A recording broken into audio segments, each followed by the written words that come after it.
Noong umagang unang nawala ang tasa ni Isabel sa mesa, wala namang nagtaasan ng boses, wala ring nabasag na pinggan, pero iyon ang uri ng kakulangan na agad napapansin ng taong matagal nang nasanay na binibigyan ng parehong pwesto ang bawat bagay kahit hindi naman ang bawat tao. Sa bahay ni na Corazon at Danilo sa San Pablo, ang almusal ay parang ritual na matagal ng pinagkasunduan, nang hindi kailanman pinag-usapan ang mangkok ng sinangag sa gitna. Ang tuyo o daing depende sa budget at sa init ng panahon, ang sawsawan ni Danilo na mas maanghang kaysa sa gusto ng iba. Ang maliit na platitong may kamatis para kay Bunso, at ang puting tasang may kupas na asul na guhit para kay Isabel, panganay na anak, 29 na taong gulang.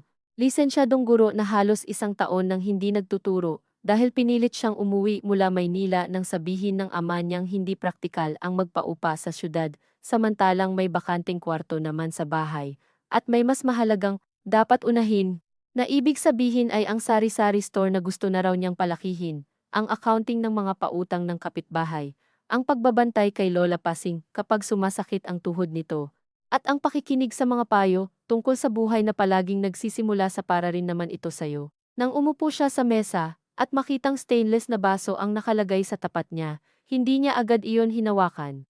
Tumingin muna siya sa istanteng pinaglalagyan ng tasa, baka nahugasan lang at hindi na ibalik. Naroon ang ibang gamit ang mag ni Bunso na may logo ng motorsiklo, ang babasaging baso ni Danilo na ayaw ipahiram sa kahit sino, ang floral cup ni Corazon na may manipis ng bitak sa hawakan pero wala ang sa kanya. Nasaan po yung tasa ko? Tanong niya, hindi naman matigas ang boses, at hindi rin niya alam kung bakit ganoon kabigat sa dila ang simpleng tanong na iyon. Ibinaon ng kapatid mo, sagot ni Corazon habang pinipiga ang kalamansi sa toyo. Sabi ko gamitin na lang niya. Pareho lang namang tasa. Sinulyapan siya ni Danilo, hindi para tignan kung may masasabi pa siya, kundi para tiyaking wala. Si Joel, ang bunso, 23, nakaupo ng pakending sa monoblock chair at nakalawit ang isang paa na parang may sariling oras, ngumisi lang ng bahagya at nagpatuloy sa pag-scroll sa cellphone. Ate, tasa lang, sabi nito. At wala sanang mangyayari roon, dahil totoo namang tasa lang, bagay na maaaring bilhan ng kapalit sa palengke. Bagay na hindi dapat inuugnay sa kung ano-ano. Pero napansin ni Isabel na iyon ang unang beses sa mahabang panahon na hindi man lang sinabi ng ina niya ang mamaya ibabalik ko o kuhanan kita ng iba. Parang sa isang kisap ay naging lohikal na pwedeng kunin ang anumang sa kanya, basta't mas kailangan ng kapatid. At habang umiinom siya sa stainless na baso, ay nalalasahan niya ang tubig na may bahagyang metal, at isang uri ng hiya na hindi niya maipaliwanag dahil walang sinumang nang insulto sa kanya.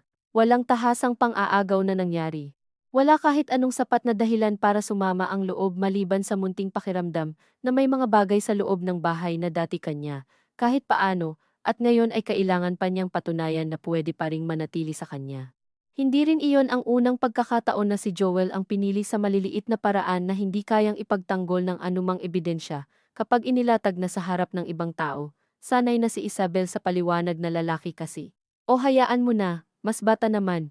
O ikaw ang mas nakakaintindi, at dahil mahaba na ang kasaysayan ng mga ganoong pangungusap, natutuhan niyang hindi lahat ng tampo ay dapat ilabas, dahil kapag inilabas mo ang tampo sa bahay na tulad nito, para ka lang nagtataas ng bid sa pagtatalo na ang puhunan mo ay dignidad, at ang balik ay sermon. Gayunman, may mga umagang ang isang bagay na kasing liit ng tasa ay kumakatok sa lahat ng luma ng hindi pinapapasok. At buong maghapon iyong nanatili sa kanya habang nagbibilang siya ng mga kahon ng delata sa tindahan, nagsusulat ng listahan ng kulang na paninda, at tumitingin sa kalsadang maalikabok kung saan madalas dumaraan si Tomas tuwing 2:00 ng hapon, sakay ng lumang motorsiklo, hindi laging humihinto, hindi laging tumitingin, pero sapat na ang isang saglit na kabisadong hugis ng balikat sa puting t-shirt. Para maalala ni Isabel ang buhay na hindi naman lubusang nawala, kundi unti-unting ipinasok sa pagitan ng mga utang sa notebook, ng pag-aabot ng sigarilyo sa suki, at ng mga usapan sa kusina na hindi hayagang nagsasabing, sayang ka, pero palaging may ganoong himig. Si Tomas ang nagturo sa kanya noong kolehiyo kung paanong ang simpleng paglalakad sa may simbahan pagkatapos ng novena ay maaaring maging pahinga kahit wala kayong pera. Kung paanong ang mga pangarap ay hindi kailangang malalaki para maging totoo. Hindi mayaman si Tomas, tumutulong ito sa paggawaan ng tiyuhin at kumuha ng mga contract na pagkukumpuni ng electrical sa mga apartment. Hindi rin ito ang tipo ng lalaking dadalhin ng ama niya sa handaan para ipakilalang mabuting asawa sa hinaharap. Dahil sa mundo ni Danilo, ang kabutihan ay laging may katumbas na numero, magkano ang kita, gaano katiyak, kaninong pamilya, gaano kalinis sa papel. At dahil dito, hindi naging ganap na usapan ang tungkol kay Tomas sa bahay nila.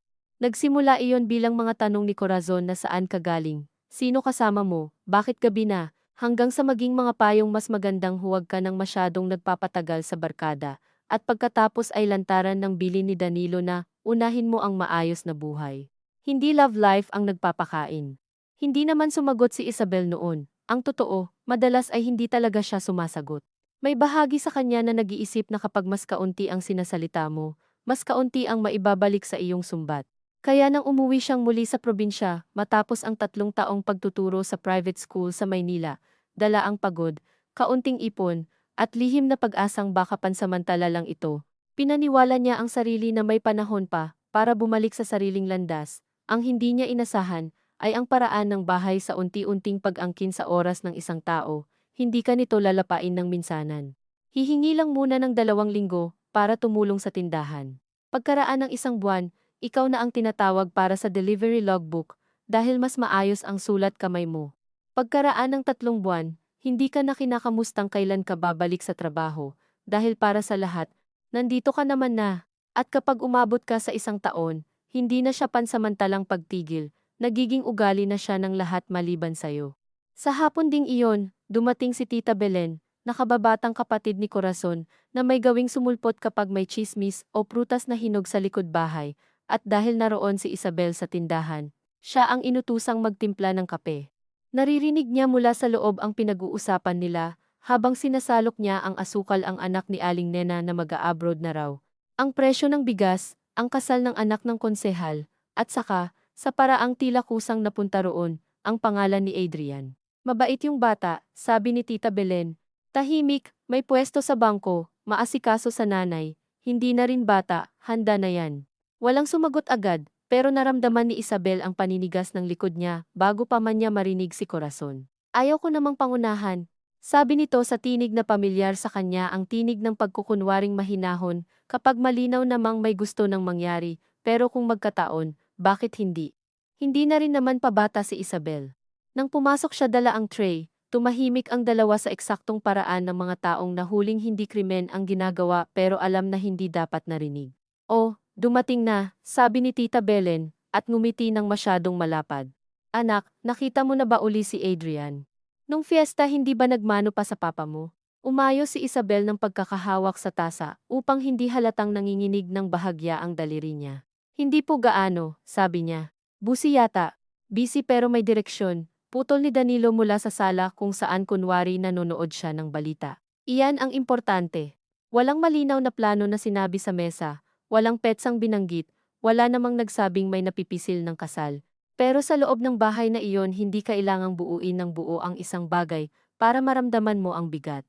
Sapat na ang paraan ng pagtango ng mga matatanda, ang banayad na biro ni Tita Belen na huwag ka masyadong mapili, at ang katahimikan ni Corazon nang hindi man lang nito tanungin ang anak kung may gusto ba siya.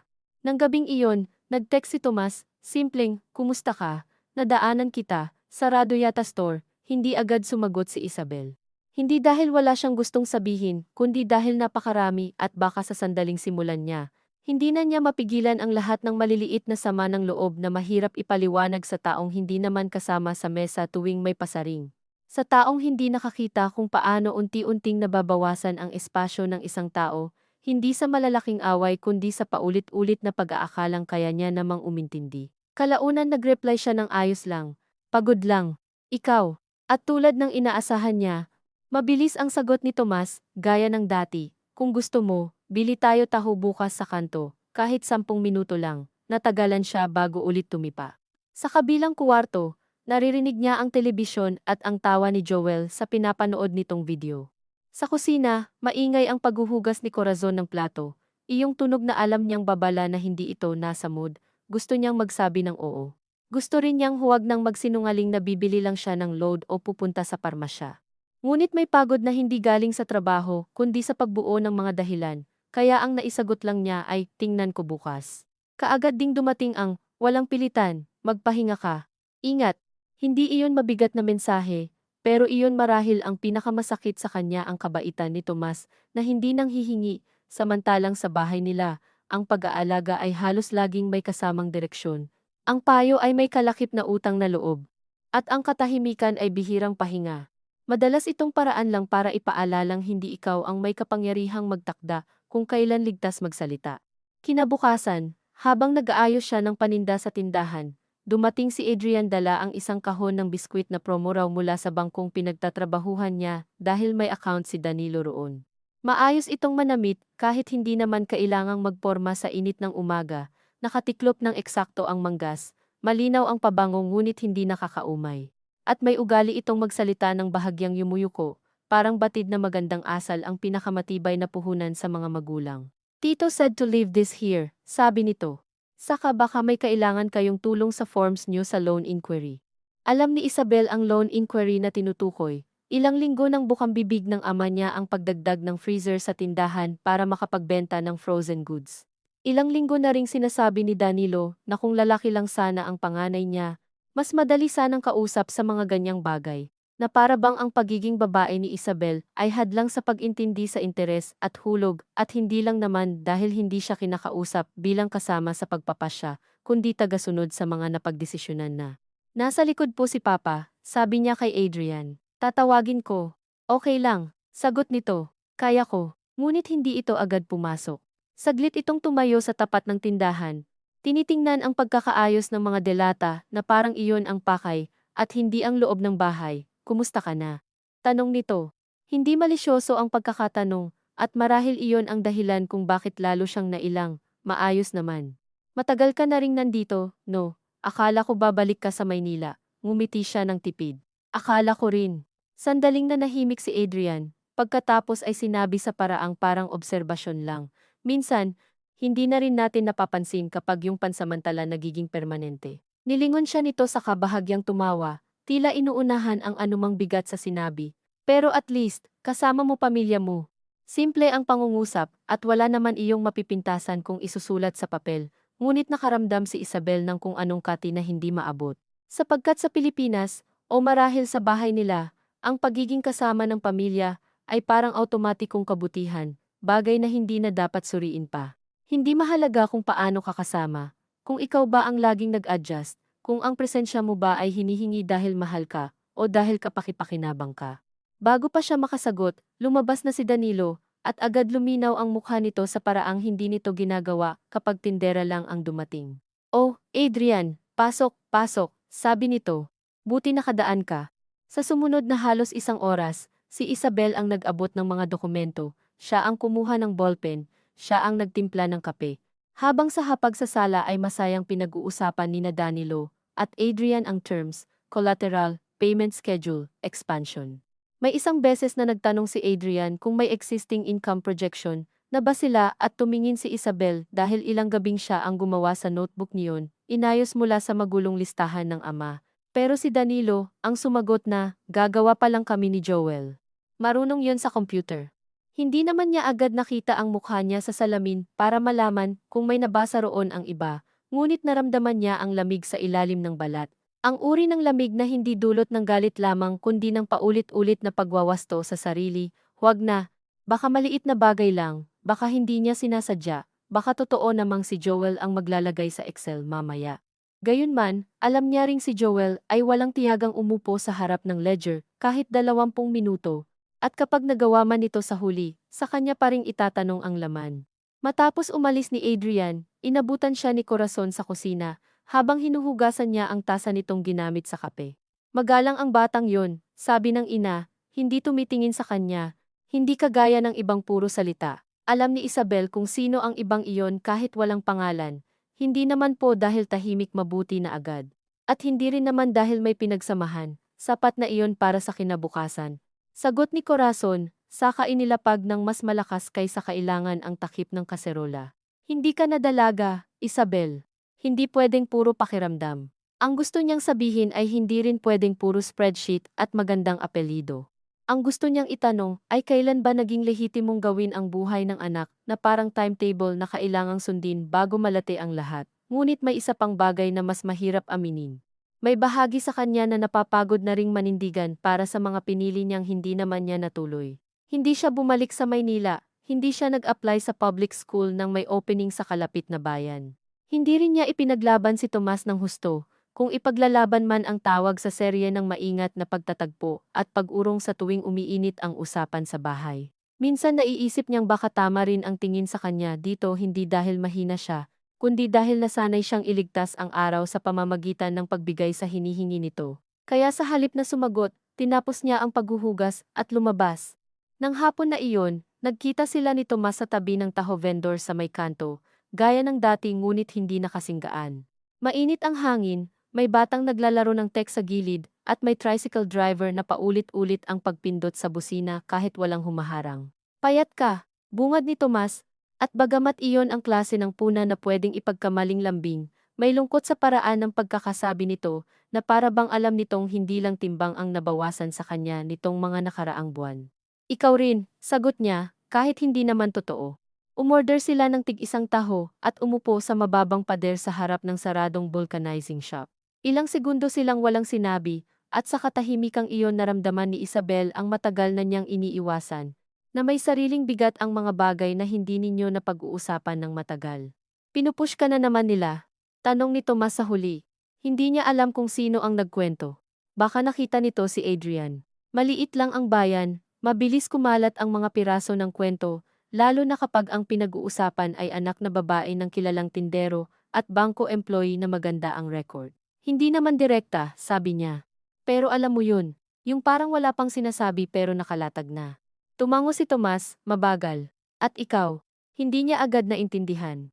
Ano ko? Ano ang gusto mo? Tinanong na sa kanya iyan dati ng maraming tao, sa ibang anyo sa guidance counselor noong college, sa principal noong nag-resign siya, kay Tita Belen na may himig ng pakikialam, at minsan sa sarili niya habang nakatitig sa kisame, tuwing gabi ngunit sa pagkakataong iyon, sa harap ni Tomas, parang hindi iyon tanong tungkol sa career o pag-ibig kundi tungkol sa tibay ng loob. Pagod na ko sagutin yan, sabi niya pagkaraan, kasi sa bahay, kapag sinabi ko, may kasunod agad na bakit, paano, saan, kaya mo ba, praktikal ba? Parang bawal gustuhin ang isang bagay hanggat hindi mo pa napapatunayang hindi ka magkakamali. Tumingin si Tomas sa basong hawak niya, baka nag-aalala lang sila, napatawa siya ng walang saya, ikaw pa ang magsasabi niyan. Totoo naman. At ako, hindi ba pwedeng ako naman ang alalahanin ko? Napatingin ito sa kanya at doon niya nakita ang maliit na sugat ng sarili niyang salita. Hindi naman niya gustong saktan si Tomas. Ang totoo, siya nga marahil ang pinakakaunting humihingi sa kanya. Ngunit may mga araw na ang taong pinakamalapit ang unang nasasagi. Dahil sa kanya dumidiretso ang pagod. Pasensya na, bulong niya. Hindi ikaw yung kausap ko. Alam ko, sabi ni Tomas. Kaya lang minsan, parang kahit ako hindi ko na alam saan lulugar. Kung hihintayin kita, parang pinapayagan kong unti-unti kang iwan ang gusto mo. Kung pipilitin naman kita, isa lang din akong dagdag na humihila. Hindi siya agad nakasagot, sapagkat iyon ang pinakatapat na bagay na narinig niya tungkol sa kanila sa mahabang panahon. Walang malaking deklarasyon, walang pangakong kahit ano. Ang meron lang ay pagod na parehong sinusubukang huwag gawing kasalanan ng isa't isa. Nagsalita pa sila ng kaunti tungkol sa ordinaryong bagay sa bagong project ni Tomas sa bayan sa kabila. Sa pamangkin nitong nagsisimula ng magbasa, sa init na parang maaga pa para sa Abril, pero narito na, at bago sila maghiwalay, sinabi nitong, kapag may kailangan ka, magsabi ka. Kahit hindi tungkol sa atin, mas masakit iyon kaysa kung sinabi nitong lumaban ka. Dahil sa ganyang kabutihan, lalo niyang nakikita kung gaano na siya kahina sa paghawak sa sariling buhay. Pag-uwi niya, nadatnan niya si Joel sa sala naka-video call ang barkada habang malakas ang boses. Nasa lamesa ang laptop na binili ni Danilo noong nakaraang Pasko, iyong laptop na ipinangakong gagamitin para sa tindahan pero karamihan ay napupunta sa laro at editing ng short videos ni Joel. Nang dumaan si Isabel, tinawag siya ni Danilo mula sa kusina. Umupo ka mamaya pagkatapos ng hapunan, sabi nito, may pag-uusapan tayo, sa paraan ng pagkakasabi, alam niyang hindi iyon paanyaya. Kaya buong hapunan, kahit ordinaryo ang ulam na ginisang upo, at pritong galunggong, kahit si Lola Pacing ay nagkwento lamang tungkol sa kapitbahay na muling nagsabong sa bakuran, may nakaipit ng tinik sa dibdib ni Isabel. Pagkatapos magligpit, naupo silang apat sa sala. Si Lola ay pinahiga na sa kuwarto, Si Joel ay humilata pa nga sa gilid ng sofa na parang hindi seryoso ang pagpupulong, at si Corazon ay may hawak na tuwalyang pangkusina na paulit-ulit nitong tinutupi. Si Danilo ang nagsimula, may balak si Adrian at ang pamilya niya na dumaan sa linggo, sabi nito. Simple lang, kape-kape. Hindi niya agad naramdaman ang takot. Nauna ang pangangapal ng mukha, ang pakiramdam na biglang malayo ang bawat tunog. Para saan po? Tanong niya, kahit malinaw naman. Para magkakilala ng maayos, sagot ni Corazon. Hindi naman engagement agad, huwag kang OA. Ikinuyom ni Isabel ang kamay niya sa kandungan. Hindi ko naman hinihingi yan. Umikli ang katahimikan sa sala, maging si Joel ay tila napatingin ng tuwid. Wala ka namang kailangang hingin, sabi ni Danilo. Magulang mo kami. Alam namin ang mabuti para sayo. Para sa akin po ba talaga? Hindi malakas ang tanong, ngunit tila iyon pa ang mas nakakainis pakinggan para sa ama niya. Anong ibig mong sabihin? Ibig kong sabihin, sabi niya, nararamdaman ang panginginig sa lalamunan pero pinipilit panatilihing pantay ang boses, parang lahat na lang ng desisyon tungkol sa akin. Kayo na agad ang naglalatag. Noong umuwi ako, pansamantala lang dapat. Noong sabi kong gusto kong mag-apply ulit, sabi ninyo hintayin muna natin. Noong may training sa Lucena, sabi ninyo kailangan ako sa tindahan. Tapos ngayon, may darating na naman na hindi ko man lang alam na pinag-uusapan na pala. Kasi kung aantayin pa namin na ikaw ang kumilos, putol ni Danilo, wala nang mangyayari sa buhay mo, parang may pumitik sa loob niya. Hindi iyon ang unang beses na pinahiwatig sa kanya ang ganoon, ngunit unang beses iyong sinabi ng tuwid at malinaw. May nangyari naman po sa buhay ko bago ako umuwi, at nasaan ngayon? Sagot ng ama, bumalik ka rin dito, dahil pinauwi niyo ako. Dahil kailangan ka rito. Lagi namang kailangan ako rito, sabi niya. Hindi na niya namalayang tumaas na ang boses. Pero kapag ako ang may kailangan, kailan niyo ako pinakinggan? Ano bang kailangan mo na hindi namin ibinigay? Sabat ni Corazon. At naroon ang sakit ng isang inang taimtim na naniniwalang ang pagsasakripisyo ay laging ebidensiya ng tama. Pinag-aral ka namin, pinakain, binigyan ng trabaho sa school ang tiyuhin mo nung fresh grad ka. Tinulungan ka noong na-short ka sa renta sa Maynila. Ano bang kulang? Gusto niyang sabihin, hindi iyon ang tanong. Gusto niyang sabihin, may mga magulang na ibinibigay ang lahat ng pisikal na kailangan at gayunman ay hindi nakikita ang anak na nakaharap sa kanila bilang hiwalay na tao. Ngunit sa mga ganitong gabi, ang wika ng pagkukulang ay laging natatalo sa wika ng utang na loob dahil totoo namang marami silang ibinigay. Totoo ring may mga panahon na siya ay umasa. Totoo ring hindi simple ang mga magulang niya bilang kontrabida sa sarili nilang kwento. Sa isip ni Corazon, pinoprotektahan lang niya ang anak mula sa hirap na pinagdaanan din niya. Sa isip ni Danilo, ang paghawak sa direksyon ng pamilya ang tanging paraan para hindi sila magkapira-piraso. At marahil iyon ang pinakamasakit, walang ganap na masamang tao sa silid, pero lahat sila'y marunong manakit kapag ang pagmamahal ay ipinaghalo sa takot at yabang. Ayoko kay Adrian, sabi niya sa wakas, mas tahimik na ngayon, ngunit mas malinaw. At ayoko ng setup na parang kailangan ko na lang sumunod kasi ito, yung maayos sa tingin nyo, hindi mo pa nga kilala ng maayos, sabi ni Corazon. At yang gusto mo, kilala mo ba talaga? Yung Tomas na yan, anong maipagmamalaki mo doon? Napapikit si Isabel, hindi niya alam kung alin ang mas masakit, na alam pala ng ina niyang patuloy silang nagkikita ni Tomas, o ang paraan ng pagbigkas nito sa pangalan ng lalaki na parang dumi sa sapatos. Huwag niyo siyang idamay. Bakit hindi? Singhal ni Danilo, siya ang dahilan kaya ganyan ka mag-isip. Natawa siya, maiksi at tuyot. Hindi po. Ganito ako mag-isip kasi marunong akong mag-isip. Biglang tumayo si Danilo, hindi siya sinaktan kailanman ng ama niya. At marahil iyon ang dahilan kung bakit lalo siyang napaatras sa biglang pagtayo nito. May mga taong hindi kailangang manapak para manliit ka. Bastos ka na, sabi nito. Dahil may kaunting pinag-aralan, akala mo pwede mo nang kuwestiyonin lahat. Hindi ko po kinu-question ang lahat, sarili ko lang. Sarili mo, ulit nito. Noong pinauwi ka rito, sino ang sumalo sa'yo? Noong nawalan ka ng direksyon, sino ang nagbigay ng gagawin? Ngayong maayos na ulit, gusto mo kaming palabasing masama. Hindi ako nawalan ng direksyon, sabi niya, at dito niya naramdaman ang matagal ng namumuong luha na ayaw niyang ilabas. Pinatigil ninyo lang ako hanggang sa ako mismo yung mapaniwala na baka wala nga akong direksyon. Nag-iba ang mukha ni Corazon sa sandaling iyon, hindi dahil naniwala ito agad kundi dahil may tinamaan. Umusad ito sa upuan at tinanggal ang tuwalya sa kandungan. Napakadali para sa inyong mga anak magsalita na parang kami ang sumira sa lahat, sabi nito. Hindi mo alam ang pagod ng magulang. Hindi mo alam ang kaba na baka mapunta ka sa wala, na baka tumanda kang mag-isa, na sa huli kami rin ang sasalo. Bakit lagi pong ganon ang tingin nyo? Pabulong niyang tanong. Na kapag hindi kayo ang pumili, wala agad ang dulo. Walang sumagot agad. Sa gilid, si Joel ay tumingin sa cellphone niya, kunyaring walang naririnig, ngunit hindi iyon nakatakas kay Isabel. Mula pagkabata, ganoon siya sa gitna ng gulo, mahusay magtago sa pagiging bunso.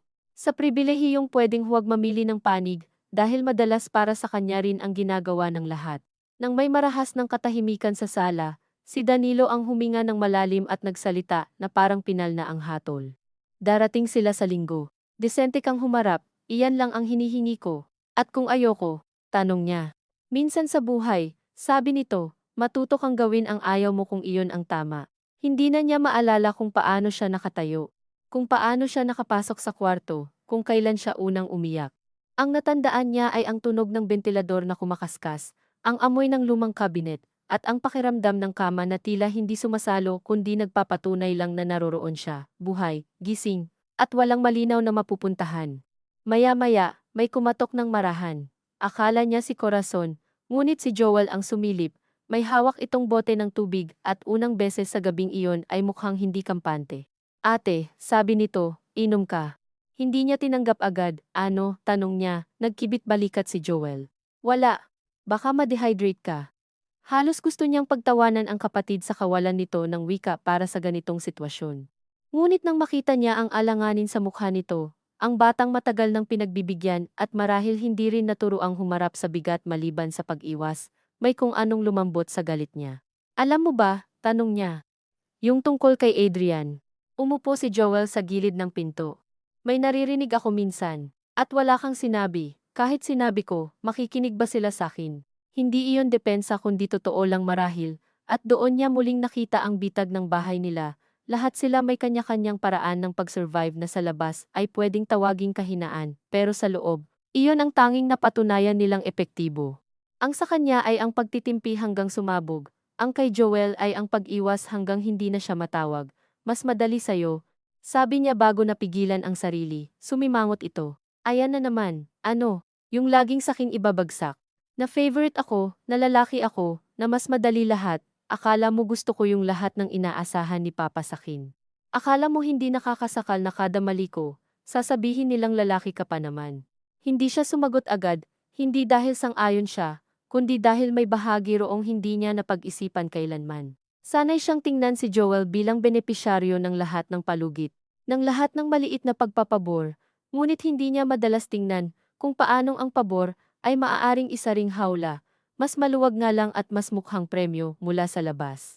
Pero binibigyan ka pa rin, sabi niya sa huli. Oo, sagot nito. At kapalit noon, kailangan kong maging gusto nila. Hindi lang ako marunong gaya mo na amining ayoko. Umangat ang tingin niya rito. Sa unang pagkakataon sa mahabang panahon, hindi bunso ang nakikita niya kundi isang taong may sariling takot na itinago sa papel na ipinagawa ng pamilya sa kanya. Hindi nito binura ang sama ng loob ni Isabel, hindi rin nabawasan ang pagkiling ng mga magulang nila, ngunit nagkaroon ng maliit na bitak sa kwento na paulit-ulit niyang sinasabi sa sarili tungkol sa kung sino ang kakampi at sino ang dahilan. Hindi ako marunong, sabi niya. Napuno lang. Umiling si Joel, saka ibinigay ang bote. Basta, sabi nito, kung ayaw mo sa linggo, huwag kang ngumiti dahil lang gusto nila. Yun lang. Pagkaalis nito, matagal nagising si Isabel.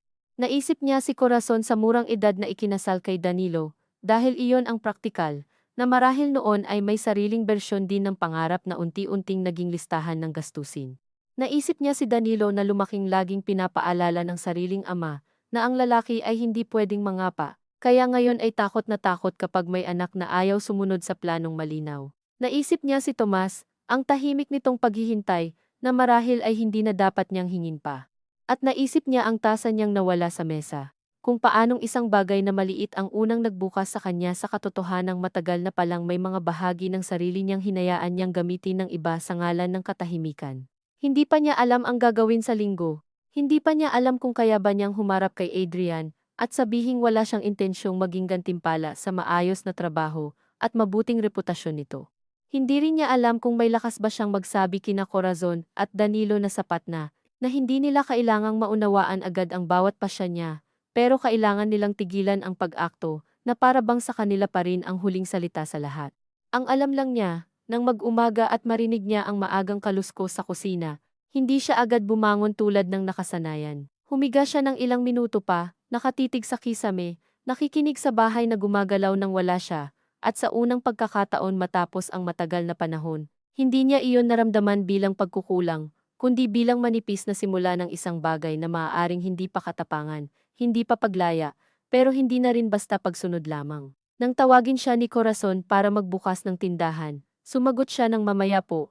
At ang dalawang pantig na iyon, payak at halos walang laman para sa ibang tao, ay lumapag sa umaga nilang parang munting batong inihulog sa balon.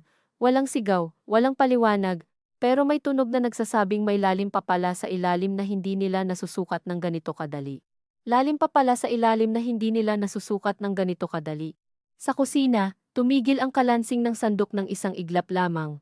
Saka nagpatuloy na tila walang nabago, ngunit sa bahay nila, alam ni Isabel na ang mga pinakamaliliit na pagsuway ang mas matagal maalala dahil wala silang maayos na lagayan. Ang malalaking away, pwedeng gawing aral, pwedeng ipasa sa sermon, pwedeng balutin ng mga katagang anak ka lang o magulang mo kami, pero ang isang payak na mamaya po, sinambit ng walang lambing at walang paliwanag, ay hindi agad maikakahon. At marahil iyon ang dahilan kung bakit paglabas niya sa kuwarto makalipas ang 15 minuto ay naroroon na si Corazon sa may lababo. Likod ang nakaharap sa kanya, naghihiwa ng sibuyas ng mas manipis kaysa kailangan, habang si Danilo naman ay nakaupo sa mesa na nakabukas ang diaryo, ngunit hindi talaga nagbabasa. Hindi siya humingi ng paumanhin. Hindi rin siya naghanap ng panibagong dahilan. Dumiretso siya sa istante at kumuha ng isang baso. Ibang baso na naman. At sa simpleng galaw na iyon ay lalo niyang naramdaman ang pagkawala ng dati niyang tasa. Hindi dahil mahalaga ang mismong bagay kundi dahil ang pagkawala nito ay tila unang opisyal na pahayag ng bahay na pwede siyang ilipat-lipat sa anumang papel na bakante. Akala ko ba bubuksan mo ang tindahan, sabi ni Danilo nang hindi tumitingin. Bubuksan ko po. Minsan kasi kung kailan ka kailangan, saka ka nagpaparamdam na may sarili kang oras. Maaring sagutin iyon sa maraming paraan. Maaring sabihin na palagi naman siyang nariyan. Maaaring ilista ang lahat ng beses na siya ang tumayo sa tindahan, habang si Joel ay nasa labas o natutulog pa. Maaaring ilantad na ang salitang kailangan sa bahay na ito, ay bihirang tumukoy sa pangangailangan niya, ngunit pagod pa ang dibdib niya, mula sa nakaraang gabi. At alam niyang may mga umagang ang katahimikan ay hindi pagsuko, kundi paraan para hindi agad maubos ang kakaunting tapang na bagong tubo pa lamang. Kaya hindi siya sumagot. Tinapos niya ang tubig, isinuot ang tsinelas, at binuksan ang rolling shutter ng tindahan, habang ang araw ay hindi pa ganap na mainit, at ang kalsada ay may bahagyang dampi pa ng umagang nagdaan sa punong mangga sa tapat. Isa-isa siyang nag-ayos ng mga paninda, inayos ang sachet ng kape, sinuklay ang pagkakasampay ng mga chitsiria, at sa mga gawain niyang kabisado ay may kakaibang himig ang araw na iyon, hindi pa pagbabago, hindi pa rin paglaya, ngunit hindi na rin lamang basta kasunod ng kahapon. Nang dumating si Aling Nena para bumili ng sardinas at asin, napuna agad nito ang katahimikan sa bahay. Parang may lamay, biro nito, sabay tawa na hindi naman totoong nagtatanong kundi sumusubok lang mangalap ng pahiwatig. Mainit lang po, sabi ni Isabel. Ngunit alam niyang ang totoo, ang init sa bahay nila ay hindi galing sa panahon. Pagsapit ng tanghali, dumating si Adrian para ibalik ang ilang forms na may kulang daw na pirma ni Danilo. Hindi na siya nagulat. May paraan ang mga bagay na gusto ng mga magulang niya na paulit-ulit magpakita sa pintuan na parang kusa at walang nagtutulak. Nasa likod noon si Danilo at narinig agad ang boses nito, mas magaan kaysa karaniwan, kaya pinapasok niya si Adrian at tahimik na bumalik sa pag-aayos ng stock card. Ngunit pagkaraan ng ilang minuto, lumabas si Corazon mula sa kusina at inabot siya ng tray. Dalhan mo nga ng juice, sabi nito. Tiningnan niya ang tray na may 2 baso at pitsel na malamig sa labas. Nandyan naman po si Joel, may inaayos si Joel sa laptop. Hindi niya kailangang tumingin para malaman kung anong klaseng ayos ang tinutukoy, malamang video na naman o kung anumang hindi kailanman itinuturing na istorbo sa mga dapat niyang gawin. Kinuha niya ang tray at dinala sa sala, nakaharap ang mga balikat na tila kalmado. Salamat, sabi ni Adrian nang iabot niya ang baso. Maayos ang mukha nito, wala roong kayabangan, walang pilit na pang-uto. Kung tutuusin, kung sa labas ng lahat ng ito sila nagkakilala, baka madali pa siyang maging magaan dito. Iyon ang isa pang nakakapagod sa sitwasyon. Walang sapat na pagkakamali si Adrian para magamit niyang sandata laban sa kagustuhan ng mga magulang niya. Ang problema ay hindi ito masamang tao. Ang problema ay ang paraan ng pagpasok nito sa buhay niya bilang solusyon sa alalahanin ng iba. May trabaho ka ba ngayon sa store lang?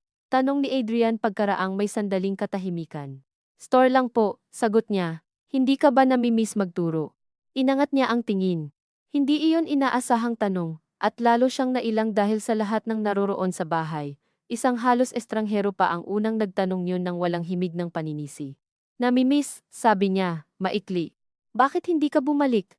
Muntik na siyang mapangiti sa kapayakan ng tanong. Ganoon pala ang tunog kapag isang bagay ang tinitingnan bilang desisyon at hindi kapalpakan.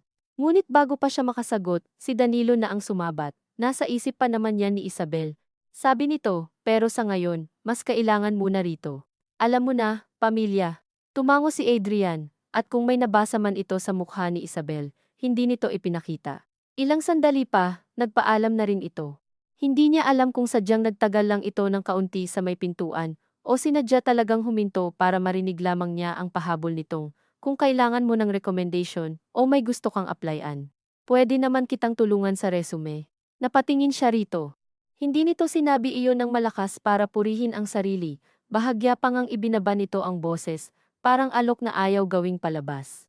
Salamat, sabi niya, at hindi niya alam kung alin ang higit na kumirot sa kanya ang simpleng posibilidad na pwede pa pala, o ang kaalamang mula pa sa simula ay hindi naman imposibleng may gawin siya. Sadyang unti-unti lang siyang nasanay na ipagpaliban ang sarili, hanggang ang pagbalik sa sarili ay magmukhang luho. Nang umalis si Adrian, hindi siya agad binalingan ni Corazon at Danilo. Iyon ang mas mabigat. Kapag nagagalit sila, mas madaling hulaan ang dapat asahan. Kapag mabait at tila walang tinutuligsa, doon madalas nakahain na ang pinakamahigpit na pasya. Bandang hapon, habang nagbibilang siya ng yelo para sa cooler, biglang sabi ni Corazon na tila napagpasyahan na habang naghihiwa ito ng ampalaya, magsuot ka ng maayos sa linggo. Yung blue na blouse mo, huwag ka na ring magpuyod ng ganyan lang. Hindi niya agad nilingon ang ina. Pinatong niya muna ng maayos ang huling supot ng yelo. Hindi ko pa po sinasabing haharap ako. Hindi mo na kailangang paulit-ulit na sabihin. Kasi po parang paulit-ulit din kayong hindi nakikinig. Narinig niya ang paghinto ng kutsilyo sa sangkalan. Nakikinig kami, sabi ni Corazon, pero hindi lahat ng gusto mo dapat sundin. Hindi ko naman po sinabing sundin agad. Pakinggan lang. At kapag pinakinggan ka namin, ano? Hihintayin ka naming handa ka na hanggang kailan. Humarap siya sa ina. Hindi galit ang mukha ni Corazon, mas masakit pa nga roon ang pagod na naroon. Ang pagod ng taong matagal nang naniniwalang siya ang nagdadala ng pamilyang ito sa tamang direksyon at sa makatuwid ay may karapatan siyang mabaliwala ang anumang ibang kumpas. Hanggang kailan ninyo ba iniisip na may oras pa ang isang tao para magpasya sa sarili? Tanong ni Isabel. Kapag kayo ang may gusto, laging urgent. Kapag ako, laging pwede pang mamaya. Namutla ng bahagya ang ina, ngunit agad ding tumigas. Kaya ka nga namin tinutulungan, kasi hindi mo nakikita ang oras. O baka po gusto ninyong kayo ang may hawak sa oras ko. Hindi niya sinadya na masaktan ng ganoon ang ina, ngunit nakita niya agad ang pagkipot ng bibig nito. Ang mabilis na pagkurap na parang may pinipigilang tumalon palabas sa mukha. Bastos na talaga ang bibig mo mula nang sumama ka sa lalaking yan, sabi nito. At bago pa man niya maitanggi o mapigilan ang sarili, nasagot na niya, mas natuto lang po akong marinig ang sarili ko. Lumabas si Corazon ng kusina bitbit ang kutsilyo para ilagay sa lababo, at sa likod nito'y naramdaman ni Isabel ang panginginig ng sariling tuhod. Hindi siya sanay sa ganitong diretsahang pagsagot. Sa bawat salitang lumalabas sa kanya, may kasunod agad na guilt, hindi dahil sigurado siyang mali siya, kundi dahil sa bahay nila.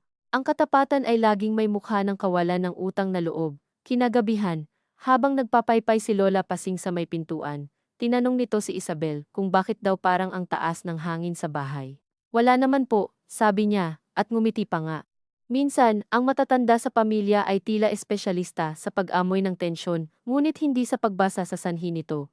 Mas madali nilang sabihin na magparaya na lang ang bata kaysa usisain kung bakit nga ba laging ang bata ang inaasahang magparaya. Ngunit bago pa man makadagdag si Lola ng anumang payo na paniguradong may kasamang noong panahon namin, dumating si Joel na may dalang plastik ng fishball at kikiyam. Pawis at tila galing kung saan na naman hindi kailanman kailangang ipaliwanag. Inabutan niya si Isabel ng isang tusok. Binilhan kita, sabi nito. Bakit? Tanong niya. Wala lang. Umupo ito sa tapat niya at tumingin sa kalsada. Sa dilim ng maagang gabi, mas mukhang bata si Joel. Mas malapit sa 17 anyos nitong sarili, na minsan niyang sinamahan sa school program ng walang nanood na ibang magulang, dahil abala sina Corazon at Danilo sa tindahan. May mga alaala talagang matagal nang nakalubog, at kusang umaahon kapag may maliit na butihing hindi mo inaasahan mula sa taong matagal mo nang inilagay sa simpleng kategorya. Ate, sabi nito matapos ang ilang kagat, galit ka ba sakin? Napailing siya ng bahagya. Hindi ko alam, tumawa ito, mahina. Ayos, at least honest. Bakit? Kasi pakiramdam ko minsan, lahat ng ayaw mo kina mama at papa, sakin tumatama. Tiningnan niya ang mantika sa plastik, ang pulang sawsawang masyadong matamis. Minsan kasi ikaw ang pinakamadaling mukha ng lahat ng binibigay nila na hindi ko nakukuha. Tumango si Joel na parang matagal na niya iyong alam. At ikaw din ang pinakamadaling mukha ng lahat ng sumbat nila sakin. Na bakit hindi ako gaya mo noon, bakit wala akong disiplina, bakit hindi ako marunong magsakripisyo. Akala mo lang yata pinapaboran ako ng basta-basta. Minsan, pakiramdam ko reserve lang ako ng mga gusto nilang maging lalaki. Hindi siya nakaimik. Alam niyang hindi nito binubura ang mga maliit at malaking pagkiling na naranasan niya. Ngunit sa unang pagkakataon, nakakita siya ng ibang sugat sa kapatid na dati mukha lamang ng pribilehiyo para sa kanya. Mas pinapakinggan ka pa rin nila, sabi niya. Oo, tugon ni Joel. Pero para lang sa mga bagay na pareho nilang gusto. Subukan mong sabihin kung ayoko nang tumulong kay Papa sa loan, tingnan mo. Naisip niya bigla si Joel na ilang beses nang pinilit sumama sa ama nila sa bangko, sa hardware, sa mga pag-uusap tungkol sa freezer at expansion, kahit malinaw naman na ang gusto nito ay gumawa ng videos, tumambay, o kung anumang hindi kasing rangal sa paningin ni Danilo. Hindi iyon sapat para maawa agad siya, ngunit sapat para masira ng kaunti ang simpleng larawan ng kanila-kanyang papel sa bahay. Hindi mo ba gusto yon? Tanong niya. Kumibit balikat ito. Hindi ko alam kung ayaw ko o hindi ko lang gusto dahil pakiramdam ko wala akong choice. Pareho yata tayo. Nang gabing iyon, bago matulog, matagal na nakatitig si Isabel sa kisame at iniisip kung gaano karaming buhay ang napapangalanan lamang ng iba bago pa man nila masubukang pangalanan ang sarili. Hindi lahat ng ipinipilit ay tahasang utos. Minsan anyo ito ng pag-aalaga, ng pagtiyak, ng mahinahong pag-aayos ng landas sa harap mo hanggang ang anumang hakbang sa damuhan ay magmukhang kapritso. Naalala niya ang alok ni Adrian tungkol sa resume at may kung anong nagtulak sa kanya na buksan ang lumang email sa cellphone. Mahina ang signal sa kwarto, kaya lumapit pa siya sa bintana. Nandoon pa ang mga luma niyang file, lesson plans, certification, training records, mga dokumentong ilang buwan na niyang hindi tinitingnan dahil sa bawat pagbukas niya noon ay may kaakibat na kaba at hiya. Para bang ang pagtanaw sa dating bersyon ng sarili ay paalala ng pagkabigong hindi mapanindigan ang daan. Ngunit habang ini-scroll niya ang mga iyon, hindi na puro hiya ang naramdaman niya, may lungkot, oo, at may panghihinayang. Ngunit may kasabay ding banayad na galit na mas malinaw kaysa dati galit hindi lamang sa mga magulang niya kundi sa sariling pumayag ng napakatagal na ang pangangailangan ng bahay ay siyang maging sukatan ng halaga niya. Kumuha siya ng lumang folder at sinimulang ayusin sa isip ang mga kailangang i-update, hindi pa iyon aksyon na maipapakita agad sa iba. Wala pang aplikasyon, wala pang pinadalhang email. Pero ito ang unang gabing gumawa siya ng isang bagay na walang kinalaman sa tindahan, sa utang ng suki, sa freezer, o sa inaabangang linggo. Kinabukasan, maaga siyang ginising ni Corazon para sumama sa palengke. Sumama siya, hindi dahil napako na naman siya sa dating gawi kundi dahil alam niyang hindi lahat ng paglaban ay kailangang anyong pagtanggi. Minsan kailangan mo ring piliin ang mga laban para hindi masayang ang lakas sa mga pader na hindi pa mabibiyak. Habang nasa tricycle silang mag-ina, may bitbit na eco bags at nakaharap sa hangin na amoy isda at alikabok. Wala ni isa man sa kanilang nagbukas ng usapan tungkol sa linggo. Sa halip, tinanong ni Corazon kung magkano na ba ang sili, kung dapat bang magbawas muna sila ng order ng soft drinks, at kung naibalik na ni Aling Silya ang utang na 200. Ang ordinaryong mga tanong na iyon ay pwedeng magpahinga sana sa kanila, ngunit sa araw na iyon, naramdaman ni Isabel na isa rin itong paraan ng ina niya para panatilihing gumagana ang lahat na parang walang lamat. Sa tindahan ng gulay, habang pinipisil ni Corazon ang pechay, bigla nitong sinabi ng hindi tumitingin, Hindi kita gustong itulak sa ayaw mo, hindi agad sumagot si Isabel. Ang mga pangungusap na ganito mula sa ina niya ay mapanganib sa sariling paraan. Madalas itong sinusundan ng pero na nagbabalik sa lahat sa dating lugar. Pero hindi ka na bata, dugtong ni Corazon makalipas ang ilang segundo, naroon na nga. At hindi rin kami habang buhay nandito para umalalay. Hindi ko naman po hinihingi na kayo ang umalalay habang buhay. Hindi, pero ganoon din ang nangyayari. Napahinto siya sa paglagay ng kamatis sa timbangan. Kasi pinipilit ninyong dito lang umiikot ang pwedeng mangyari. Napatingin si Corazon sa kanya sa wakas. Sa ilalim ng liwanag ng palengke, mas halata ang pagod sa mukha nito, ang maliliit na guhit sa gilid ng mata, ang balat na nasunog ng maraming taon ng pag-iipon sa init. Alam mo ba kung ano ang kinakatakot ko? Tanong nito. At kakaiba ang hina ng boses nito, sapat para hindi marinig ng tinderang nasa kabila. Umiling si Isabel. Nagumaya ka sakin, sabi ni Corazon, napatitig siya rito. Hindi dahil malaki ang pahayag, kundi dahil hindi niya iyon inaasahan sa lahat ng bagay. Akala mo pinupush kita kay Adrian, dahil gusto kong kontrolin ka. Baka totoo rin ng kaunti, pero higit doon, gusto ko ng siguradong bubong, para sayo. Gusto ko ng lalaking may direksyon, may trabaho, hindi yung nangangapa rin. Dahil alam ko ang buhay ng babaeng laging nag-a-adjust sa lalaking walang hawak, tumikhim si Isabel. Sa kauna-unahang pagkakataon, hindi sermon ang narinig niya, kundi bakas ng isang takot na matagal ding hindi napangalanan. At dahil dito, lalong naging komplikado ang galit niya. Mas madali sanang manatili sa paniniwalang gusto lamang siyang kontrolin ng ina. Mas mahirap tanggihan ang isang taong nananakit sa paraan na naniniwala siyang iyan ang tanging anyo ng pag-iingat na alam niya. Pero hindi po si Adrian ang sagot, kung hindi ko naman siya gusto, sabi ni Isabel, mahinahon. At hindi rin po si Tomas ang sagot kung awa lang o pagod ang dahilan kung bakit ako kakapit sa kanya. Gusto ko lang namang ako muna ang pumili, kahit magkamali ako. Tinitigan siya ni Corazon ng matagal. Madaling sabihin ang kahit magkamali ako kapag wala ka pang binabayarang bahay, gamot, tuition ng kapatid o kung anuman. Kaya nga po gusto kong bumalik sa trabaho. Sumikip ang panga ng ina niya. At iiwan mo kami rito. Iyon na naman. Hindi mo pwedeng ilarawan ang paglayo bilang paggalaw lamang. Sa bahay nila, ang bawat pag-alis ay may tunog ng pagtataksil. Hindi po kayo iiwan. Magtatrabaho lang. At ang tindahan. May kay Joel, may kay Papa. Natawa si Corazon ng walang aliw.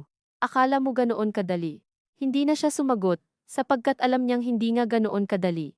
May katotohanan sa bawat butas ng mga argumento ng ina niya. Totoo namang umaasa sa kanya ang tindahan sa mga gawaing siya ang pinakamatiyaga. Totoo ring hindi maaayos agad ni Joel ang mga iyon. Totoo ring ang pagbalik sa trabaho ay may kaakibat na pagbabago hindi lamang sa kanya kundi sa takbo ng buong bahay. Ngunit hindi dahil may totoo sa takot ng iba, ay ibig sabihin ng kailangang doon na lang magsara ang kanyang mga pagpipilian. Pag-uwi nila, nadatnan nilang nasa sala si Adrian, kasama si Danilo. May hawak na listahan at kausap ang ama niya tungkol sa mga ipaghahanda raw sa linggo. Biglang uminit ang batok ni Isabel. Ibig sabihin, hindi man lamang naghihintay ang bahay sa pahintulot niya para buuin ang mga detalye. Maaga ka, sabi ni Danilo kay Corazon. Buti, napag-uusapan na natin yung merienda. Parang may maliit na bagay na dahan-dahang humigpit sa dibdib ni Isabel. Hindi ito eksena. Walang sumisigaw. May pandesal sa mesa. May boses ng noontime show sa TV. May listahan ng biskwit at soft drinks. Ngunit sa mismong kaayusang iyon niya, lalo naramdaman ang pagkakabura sa kanya, ang mismong buhay niya ay pinag-uusapan sa sala parang handaan lang na kailangan planuhin. Inilapag niya ang eco bag sa sahig ng mas maingay kaysa sinadya. Napatingin ang lahat, Tito, pasensya na, sabi ni Adrian, agad nakaramdam ng tensyon. Dadaan lang sana ako, dala ko yung contact ng supplier. Hindi ikaw ang problema. Sabi ni Isabel, bago pa niya napigilan ang sarili. Tumahimik ang sala, nakita niya ang bahagyang pag-urong ni Adrian, hindi sa takot kundi sa disiplina ng taong ayaw mapasama sa away pamilya. Isabel, mariing sabi ni Danilo. Ngunit may kung anong naputol na sa loob niya, o marahil may nabuo. Hindi ko alam kung bakit parang tuloy na tuloy ang linggo na yan, gayong malinaw naman na ayoko, sabi niya, hindi siya sumigaw. Mas lumalim pa nga ang boses niya kaysa karaniwan. At hindi ko rin alam kung bakit narito si Adrian para pag-usapan ang ihahanda gayong hindi niyo man lang ako kinakausap na parang tao sa sarili kong buhay. Hindi ko intensyon simula ni Adrian, ngunit umiling siya. Alam ko, kaya nga hindi ikaw ang kinakausap ko. Huminga ng malalim si Danilo at tumayo. Sobra ka na. Hindi po. Ngayon lang ako nagsasalita. Sa harap pa talaga ng ibang tao? Kasi sa loob ng bahay, kapag nagsasalita ako, kayo pa rin ang nasusunod. Napansin niyang nakatayo na rin si Corazon sa gilid, mukha itong namumutla sa hiya at galit na magkahalo. Sa isang iglap, naisip ni Isabel na maaaring iyon ang pinakakinatatakutan ng mga magulang niya, hindi ang pagsuway mismo, kundi ang masaksihan ng ibang tao na hindi na sarado ang kapangyarihan nila sa loob ng bahay. Si Adrian ang unang umatras. Tito, tita, alis na muna ako, sabi nito.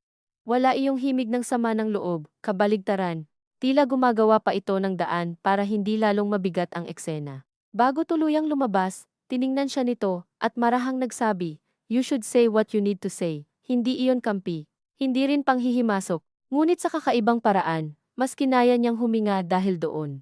Nang magsara ang pinto, tila mas maliit ang sala, mas siksik ang init. "Napahiya mo kami," sabi ni Corazon, mababang baba ang tinig. "Baka po kasi mas takot kayong mapahiya kaysa makita ako," sagot niya. Mabilis ang sampal ng tingin ni Danilo, at sa isang segundo'y inakala niyang sisigaw ito, ngunit ang lumabas ay mas malamig. "Kung ganyan ang gusto mo," sabi nito, "ikaw ang humarap sa consequences." "Ano pong consequences?" Tanong iyon na may halong kaba at inis, ngunit hindi pa siya handa sa sagot. "Simula bukas, huwag kang umasa na sasalo kami kapag may naisip ka na namang sariling plano. Kung gusto mong bumalik sa trabaho, bahala ka. Maghanap ka, mag-ayos ka. Huwag kang iiyak sa huli kapag pumalpak."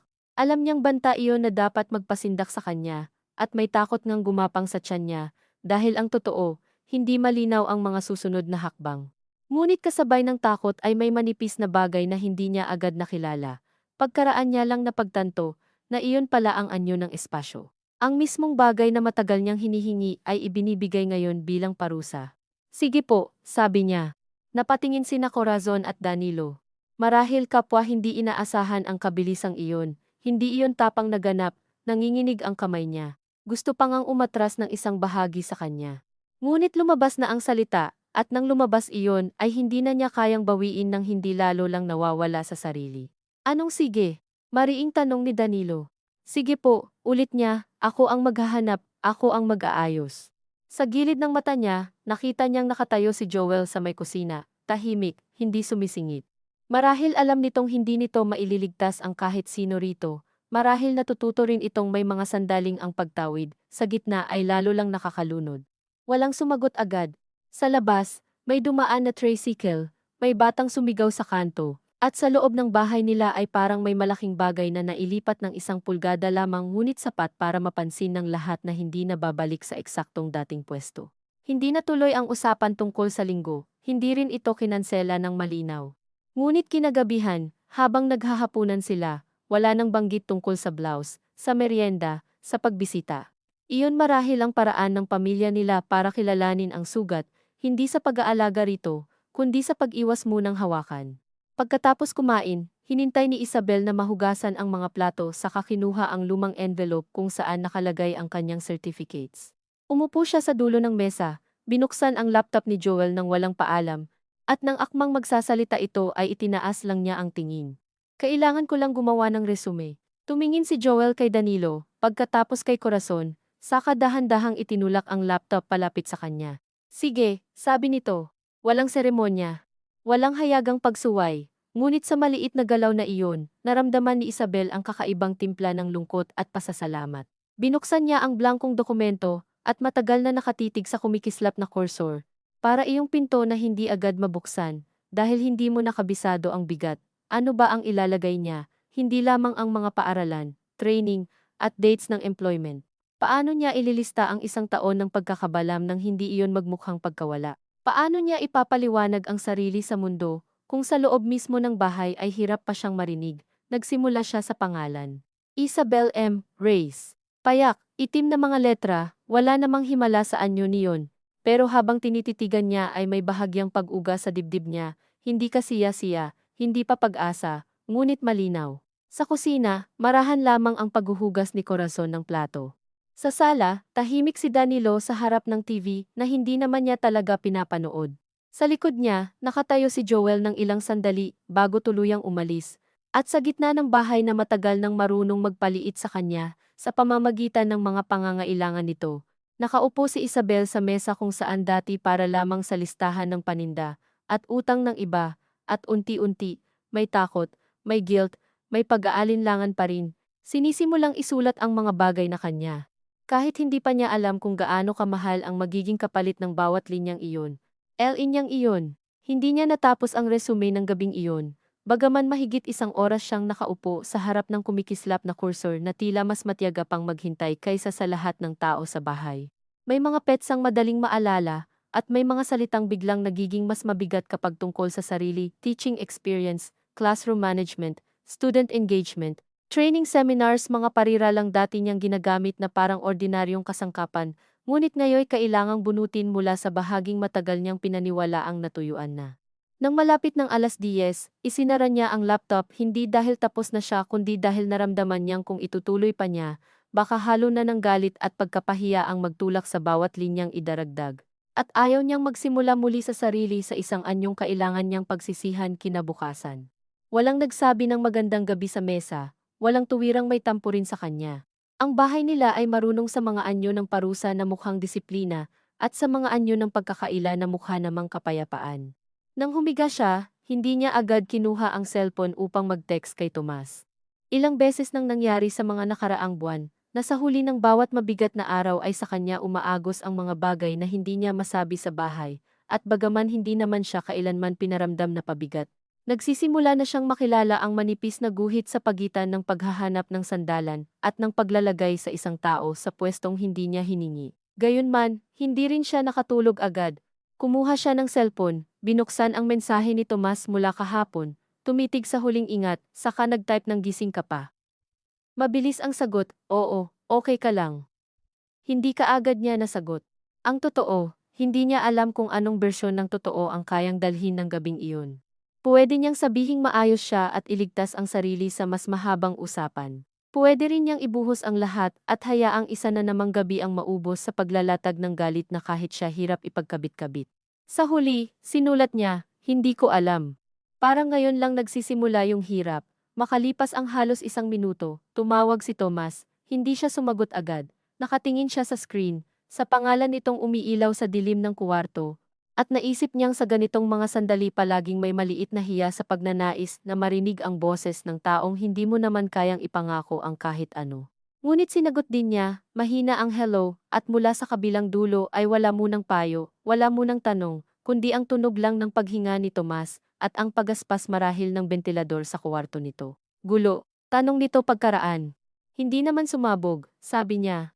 Mas mahirap yata, parang nagbago lang ang ayos ng hangin. Natahimik ito sandali, at ikaw?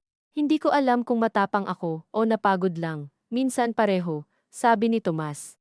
Hindi iyon malaking pangungusap, ngunit may kababaang loob doon na siyang dahilan kung bakit hindi siya nakakapagsinungaling ng tuluyan sa taong ito. Sinabi ko sa kanila na ako ang bahala kung gusto kong bumalik sa trabaho, sabi niya, talaga, may tuwa sa boses ni Tomas ngunit pinigilan nito agad.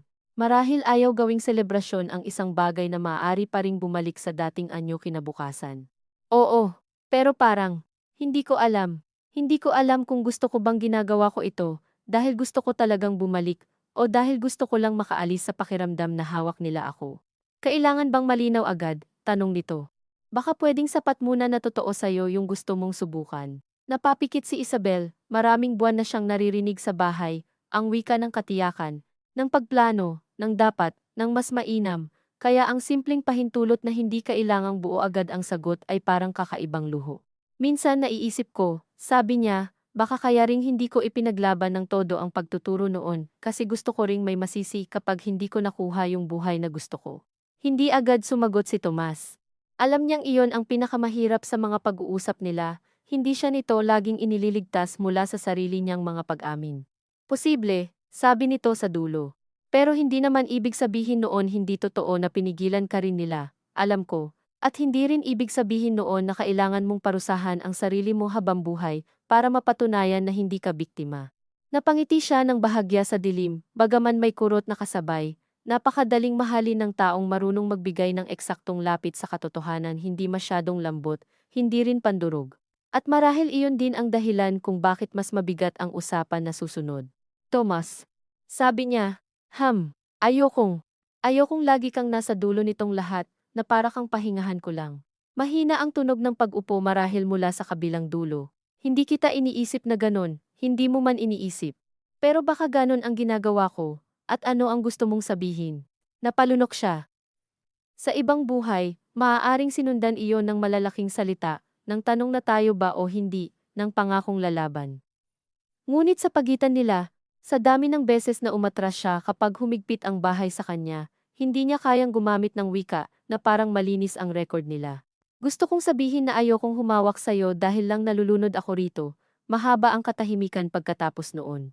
Hindi ito ang katahimikang galit, mas mabigat pa nga, dahil mukhang pareho nilang alam ang kabutihang nakabaon, at ang sakit na kaakibat. Hindi ka naman humahawak lang, sabi ni Tomas sa wakas. Pero naiintindihan ko.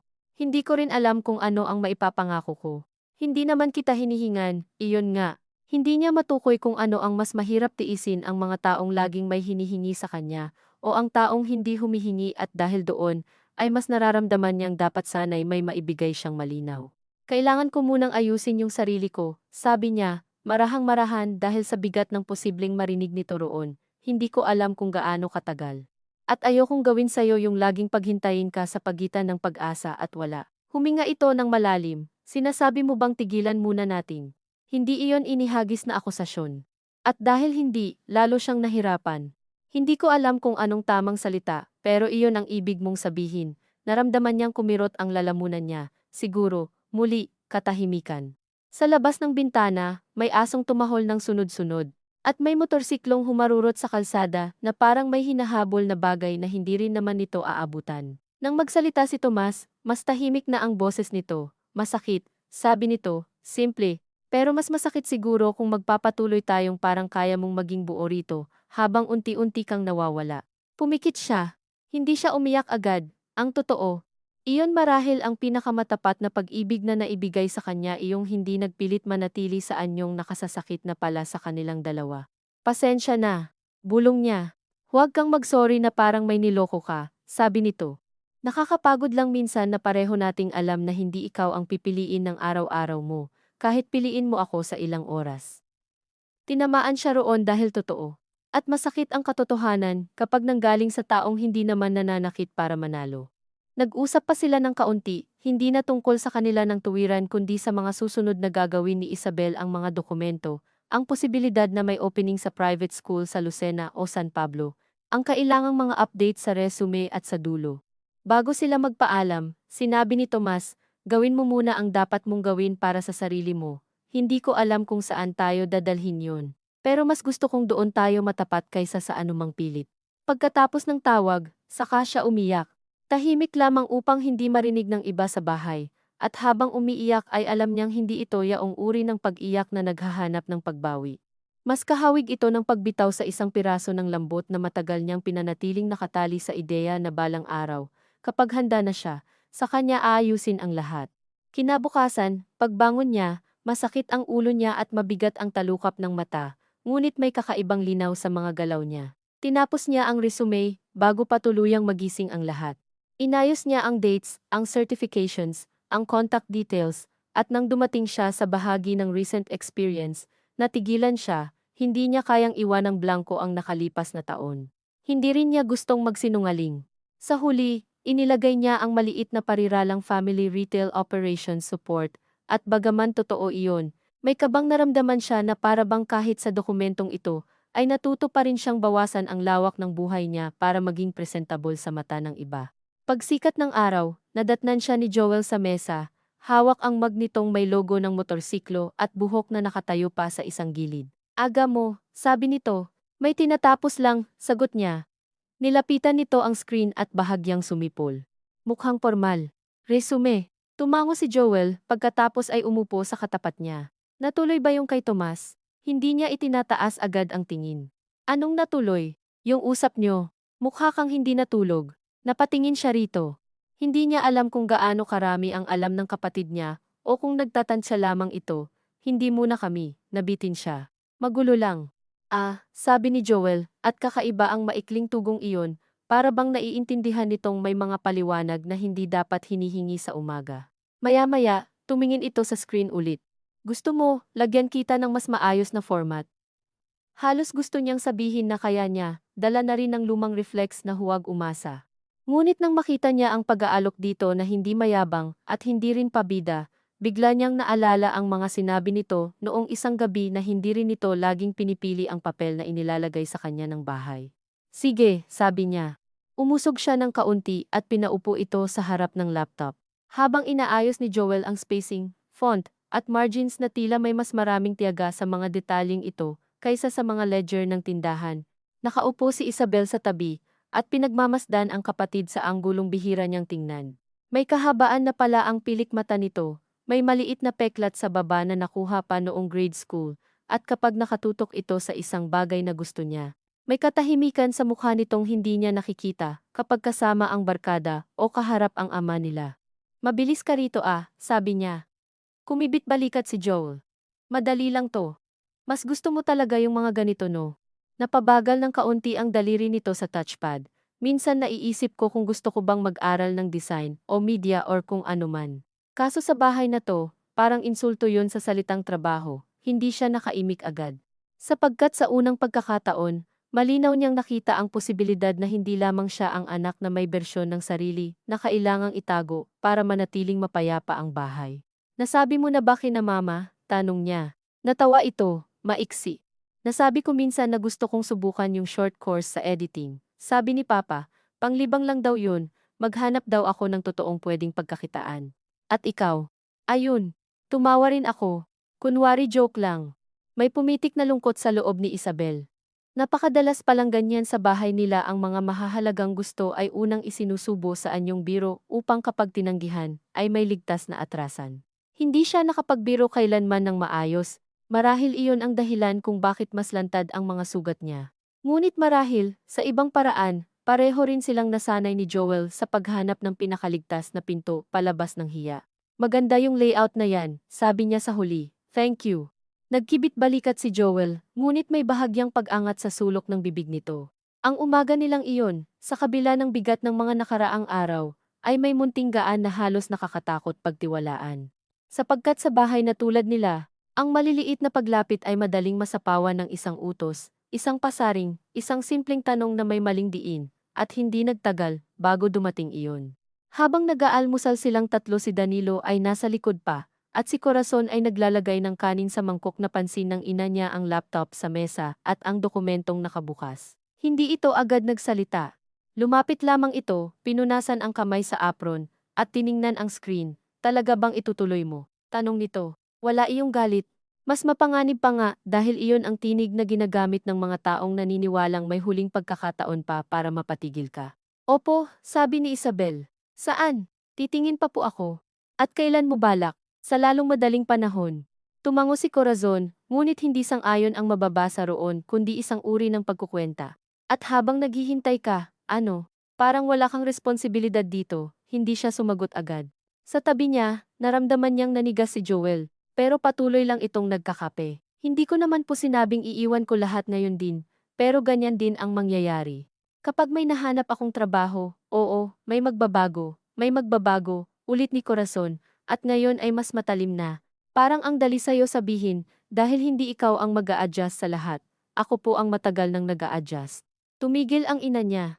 Ang mga ganitong pangungusap, kapag tahimik at walang panginginig, ang siyang mas tumatagal sa hangin. Lahat tayo nag-a-adjust, sabi nito, hindi espesyal ang sakripisyo mo. Hindi ko po sinasabing espesyal, sinasabi ko lang na meron. At gusto mong suklian ka. Gusto ko lang pong huwag ninyong gawing normal na wala akong pagpili.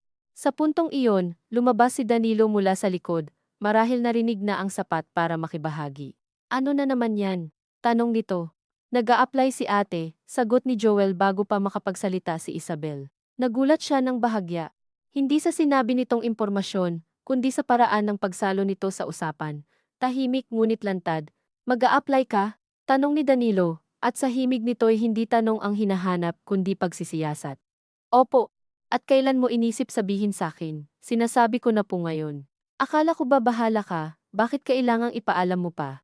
May pang-uuyam iyon na karaniwang sapat para umurong si Isabel noong mga nakaraang buwan. Ngunit may kung anong nabago sa loob niya pagkaraang kausapin si Tomas. Pagkaraang matapos niya ang resume, pagkaraang makita si Joel sa ibang liwanag. Kasi po kahit paano, pamilya ko pa rin kayo. Hindi lang ibig sabihin noon na kailangan yung pumili para sa akin. Umigting ang panga ni Danilo. Magagaling na talaga kayo magsalita kapag nasa inyo ang moral high ground. Hindi ito moral high ground. Ano tawag mo dyan? Sasabihin mong pinipigilan ka namin, na kami ang dahilan kaya hindi ka umasenso. Hindi ko po kailangang sabihin na kayo lang ang dahilan. Pero hindi rin po totoo na wala kayong bahagi. Napalingon si Corazon sa ibang direksyon, na tila mas masakit pang marinig ang bahaging iyon, kaysa kung sumigaw siya ng basta. Sandali silang walang nagsalita. Sa dulo ng mesa, si Joel ay nakatitig sa tasa nito, walang iniinom. Sa wakas, si Danilo ang naupo at hinimas ang noo. Gawin mo ang gusto mo, sabi nito, mababa. Pero huwag mong asahang magiging madali dahil lang gusto mo. Hindi ko naman po inaasahan yon. Mabuti. Hindi iyon pahintulot, hindi rin basbas, ngunit hindi rin ito pagbabawal, at marahil sa bahay nilang ganoon, iyon na ang pinakamalapit sa pagbubukas ng pinto. Ang sumunod na mga araw ay hindi naging dramatiko gaya ng lihim niyang kinatatakutan o inaasahan. Walang malaking pagbabago sa takbo ng tindahan, walang biglaang yakapan, wala ring ganap na pagkakasundo. Sa halip, nagkaroon lamang ng bagong ayos ng pakikitungo na mas tahimik at mas maingat. Parang lahat sila ay may hawak na basong puno at ayaw makabawas sa laman sa maling hakbang. Nagsimulang magpadala si Isabel ng resume sa ilang paaralan, sa kalapit na bayan at isa sa Lucena. Gumamit siya ng lumang email address, inayos ang subject lines, sinuri ang grammar ng 3 ulit kahit alam niyang kaya niya naman. At sa tuwing pipindutin niya ang send ay may kasamang kakaibang pagbilis ng tibok ng puso. Hindi lamang dahil sa posibilidad ng pagtanggap o pagtanggi kundi dahil bawat ipinadalang aplikasyon ay tila pagsasalin ng kanyang pagnanais sa bagay na pwedeng masilip ng mundo.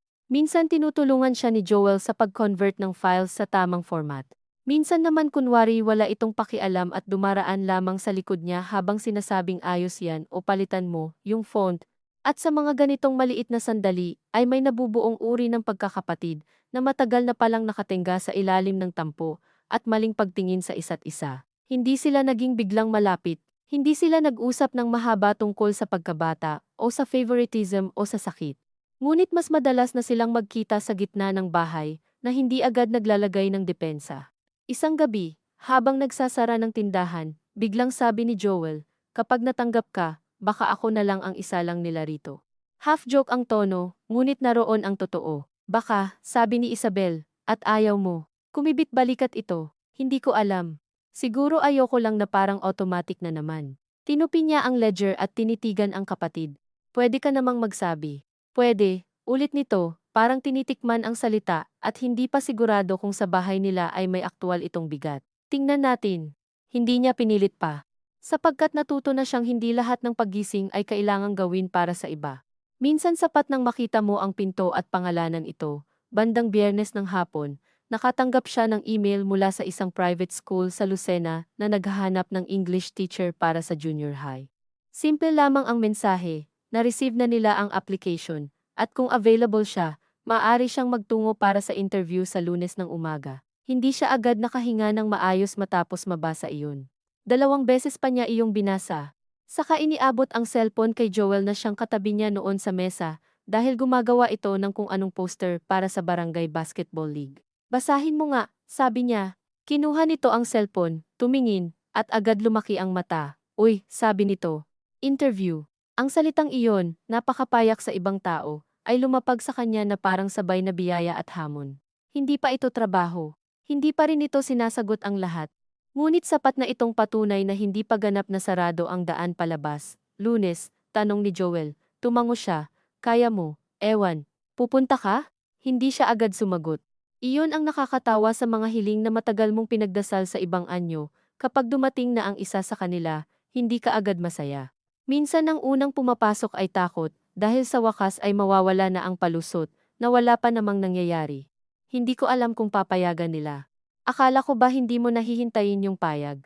Sabi ni Joel, at bagaman hindi iyon matalim, tinamaan siya. Hindi nga, sagot niya, pero iba pa rin kapag aktwal na. Tinanguan siya nito ng bahagya, na para bang naiintindihan na may mga teoryang madali sa gabi, at may mga katotohanang mas mahirap sa liwanag ng araw. Nang gabing iyon, sinabi niya kina Corazon at Danilo ang tungkol sa interview. Nasa hapag sila, Tahimik ang kutsara sa plato. Hindi niya pinili ang perpektong oras. Wala na siyang gana sa paghihintay ng perpektong oras sa bahay na laging may mas mahalagang bagay. May nag-email po, sabi niya, may interview ako sa Lunes, sa Lucena. Hindi agad nagsalita si Corazon. Si Danilo ang unang nagtanong. Anong oras? 10:00 po. Paano ka pupunta? Magbubus po ako ng maaga. Kumunot ang noo ni Corazon. Mag-isa. Opo, parang ang dali mong napagpasyahan. Hindi ko pa nga po napagpasyahan, sinasabi ko pa lang. Napabuntong hininga ang ina niya. Lunes, delivery ng soft drinks, kaya ko pong tumulong ng maaga bago umalis. At pag hindi mo naabutan, minsan naman po pwedeng kayo muna. Tumayo si Danilo para kumuha ng tubig at akala niya sisiklab na naman ang usapan. Ngunit nang bumalik ito sa upuan, ang sabi lamang ay, kung pupunta ka, siguraduhin mong hindi ka pupunta roon na parang napilit lang. Nakakahiya sa sarili mo. Halos natawa siya sa kakaibang anyo ng pag-atras na iyon, hindi pagsang-ayon, hindi rin pagtutol, parang gusto pa ring maging may-ari ng huling salita kahit hindi na mapigilan ang mismong kilos. Hindi po ako napilit, sabi niya. Mabuti. Si Corazon naman ay hindi pa rin kumakain ng maayos, tinitingnan lang nito ang ulam na parang may hinahabol na punto sa loob ng sarili. Sa wakas, nagsalita ito. Kung matanggap ka, ano ng plano mo? Hindi iyon tanong na inosente. Naroon ang lahat ng susunod na gulo, commute ba o boarding, tindahan, pera, bahay, si Joel, ang mga magiging tingin ng kamag-anak, ang kawalan ng kasiguraduhan. Ngunit naroroon din, sa unang pagkakataon, ang pagkilalang may totoong susunod nga. Hindi ko pa po alam lahat, sabi ni Isabel, pero aalamin ko. Tiningnan siya ng ina niya ng matagal, at sa tinging iyon ay may lungkot na hindi niya agad nabasa kung para kanino, para sa anak na lumalayo, para sa sarili nitong mga takot na hindi na kayang gawing utos, o para sa pagkaalam na hindi pala habang buhay ang bisa ng paghubog sa isang tao, sa pamamagitan ng pangangailangan. Hindi na sila nag-usap ng mas malalim pa. Ngunit ng gabing iyon, habang naghuhugas si Isabel ng plato, biglang iniabot ni Corazon ang kanyang lumang asul na folder na matagal nang nakatago sa kabinet. Dito mo ilagay yung original documents mo, sabi nito, baka magusot sa envelope. Kinuha niya ang folder at saglit na napatingin sa mga daliri ng ina niya na may maliliit na hiwa mula sa kusina at tindahan. Napakadaling basahin ang lahat, bilang manipulasyon, bilang paraan para manatiling bahagi pa rin ito ng pag-alis niya. Ngunit mas totoo ring ang mga tao ay bihirang iisa lamang ang dahilan. Marahil may kontrol pa rin doon. Marahil may pag-aalaga rin. Marahil pareho. Salamat po, sabi niya. Tumango lang si Corazon at ipinagpatuloy ang paghuhugas. Kinabukasan, Sabado. Mas tahimik ang buong bahay. Walang banggit tungkol sa linggo at sa dapat sanang pagdating ng pamilya ni Adrian. Hindi na rin nagparamdam si Adrian at sa kawalan ng mensahe o tawag mula rito, may isang bahagi sa kanya na nakahinga ng maluwag at may isa pang bahaging nakadama ng kaunting hiya sa anumang abalang nadulot niya sa taong hindi naman niya talagang kinagalitan. Pagdating ng hapon, habang nag-aayos siya ng mga dokumento sa asul na folder, may tumawag sa gate. Si Adrian iyon, nakapolo ngunit hindi formal, may dalang brown envelope. Siya mismo ang lumabas bago pa mapansin ni na Corazon at Danilo. Pasensya na, sabi nito. Hindi ako magtatagal. Bahagya siyang nanigas, ngunit hindi niya isinara ang gate. May kailangan ka? May dala lang ako. Iniabot nito ang envelope, sample interview questions, at listahan ng possible demo topics sa school na yun. May kakilala kasi yung branch manager namin na may anak doon. Napatingin siya sa envelope, saka sa mukha nito, walang bakas ng pagsisingil, walang himig ng pagtatanong kung bakit niya ito pinahiya noong isang araw. Hindi mo kailangang gawin to, sabi niya. Alam ko, tugon nito, pero baka makatulong. Kinuha niya ang envelope, halos hindi alam kung saan ilalagay ang hiya, salamat. Saka, dagdag nito pagkaraan ng ilang segundo, huwag kang mag-alala tungkol sa linggo. Sinabi ko na kay Tito na baka hindi na ako makadaan. Mas maigi siguro. Naramdaman niya ang pag-init ng pisngi, pasensya na talaga sa nangyari, umiling si Adrian. Sa totoo lang, dapat mas maaga kong naisip na hindi ako dapat komportable sa sitwasyong hindi ka naman malinaw na kasama. Hindi niya inaasahan iyon. Sa lahat ng tao sa paligid ng usaping ito, ang pinaka hindi niya inasahang kikilala sa pagkakamali ng ayos ay ang mismong taong inilalatag bilang tamang sagot. Hindi ka naman may kasalanan ng lahat, sabi niya. Wala naman talagang isang tao lang ang may kasalanan, tugon nito. Tumingin ito sa loob ng bahay, saka ibinalik ang tingin sa kanya, good luck sa Lunes. Pagkaalis nito, matagal siyang nakatayo sa may gate, hawak ang envelope, at naisip niyang may sariling anyo ng lungkot ang kabutihan mula sa maling direksyon. Hindi sapat ang mabuting ugali para mahalin ang isang tao. Hindi rin sapat iyon para gawing makatwiran ang pagdadala sa kanya sa harap mo bilang plano ng iba. Ngunit sa mismong pagkaayos ni Adrian bilang maayos, magalang, at handang umatras kapag nakita ang mali, mas lalong luminaw na ang laban niya ay hindi laban sa isang tao, kundi sa mismong paraan ng pamilya niya, sa pag-aakalang pwede nilang buuin ang kinabukasan ng iba mula sa listahan ng mga ligtas na katangian. Linggo ng gabi, inihanda niya ang damit para sa interview. Hindi ang asul na blouse na gusto ni Corazon para sa pagharap kay Adrian, kundi isang puting long sleeve na malinis pa rin kahit luma na at isang madilim na slacks. Inayos niya ang folder, pinlansya ang damit, sinubukang sagutin ang ilang tanong sa harap ng salamin, nang mahina lang ang boses upang hindi marinig ng iba, at sa gitna ng lahat ng praktikal na paghahandang iyon ay bigla niyang naisip si Tomas. Hindi na sila nag-usap mula noong gabing nagpahinga sila sa isa't isa. Wala ring mensahe, walang pilit na kamustahan. Kinuha niya ang cellphone, binuksan ang thread nila, at muling ibinulsa ng hindi nagtatype. Hindi niya alam kung ito ba ang tamang pagsunod sa sinabi niyang kailangan niyang ayusin muna ang sarili, o isa lamang panibagong anyo ng pag-iwas. Ngunit pagod na siyang humingi ng agarang kalinawan sa mga bagay na malalim. Kinabukasan ng madaling araw, siya na mismo ang unang nagbukas ng tindahan bago patawagin ng kahit sino. Tinulungan niya si Danilo sa delivery ng soft drinks, binuhat ang mas magaang na kahon, isinulat ang bilang, inayos ang resibo. Hindi sila maraming nag-usap, ngunit nang paalis na siya para magpalit ng damit, bigla nitong sinabi, mag-ingat sa biyahe. Hindi iyon lambing, hindi rin paalam na maluwag. Ngunit sapat iyon para maramdaman niya ang paggalaw ng isang bagay na hindi marunong magsabi ng suporta, sa wika na mas diretso. Sa kusina, si Corazon ang nag-abot ng nakabalot na pandesal. Baka gutumin ka, sabi nito. Kinuha niya iyon ng walang malaking salita. Sa may pintuan, naroon si Joel, nakahikab pa at gusot ang buhok. Text mo ko pagtapos na, sabi nito, para masabi kong late ka pa rin kahit teacher ka na. Napangiti siya ng kusa, maliit ngunit totoo. Kupal, sabi niya, at natawa ito ng mahina. Sa bus papuntang Lucena, nakaupo siya sa tabi ng bintana, hawak ang asul na folder sa kandungan na parang bagay na kailangang protektahan, at bitawan ng sabay. Sa labas, dumaraan ang mga tindahan ng gulong, palengke, waiting shed, ang mga parehong tanawin na dati hindi niya napapansin, dahil wala pa namang malinaw na pupuntahan. Ngayon, bawat kilometro ay parang may sariling bigat. Hindi dahil sigurado siyang ito na ang magiging daan niya, kundi dahil sa unang pagkakataon matapos ang mahabang panahon, ang direksyon ay hindi ipinasa sa kanya, kundi pinili niyang lakaran kahit nanginginig. At habang umaandar ang bus sa umagang unti-unting umiinit, naisip niya na maaaring hindi ito sapat upang patahimikin ang bahay na pinanggalingan niya, hindi rin sapat upang burahin ang mga taon ng pakikibagay, ang sakit kay Tomas, ang takot ni Corazon, ang yabang at pangamba ni Danilo. Ang nakatagong pag-aalinlangan ni Joel sa sarili nitong buhay, ngunit sapat ito para baguhin ang susunod na oras, at marahil sa ngayon, iyon muna ang tanging anyo ng katapangan na kaya niyang panindigan.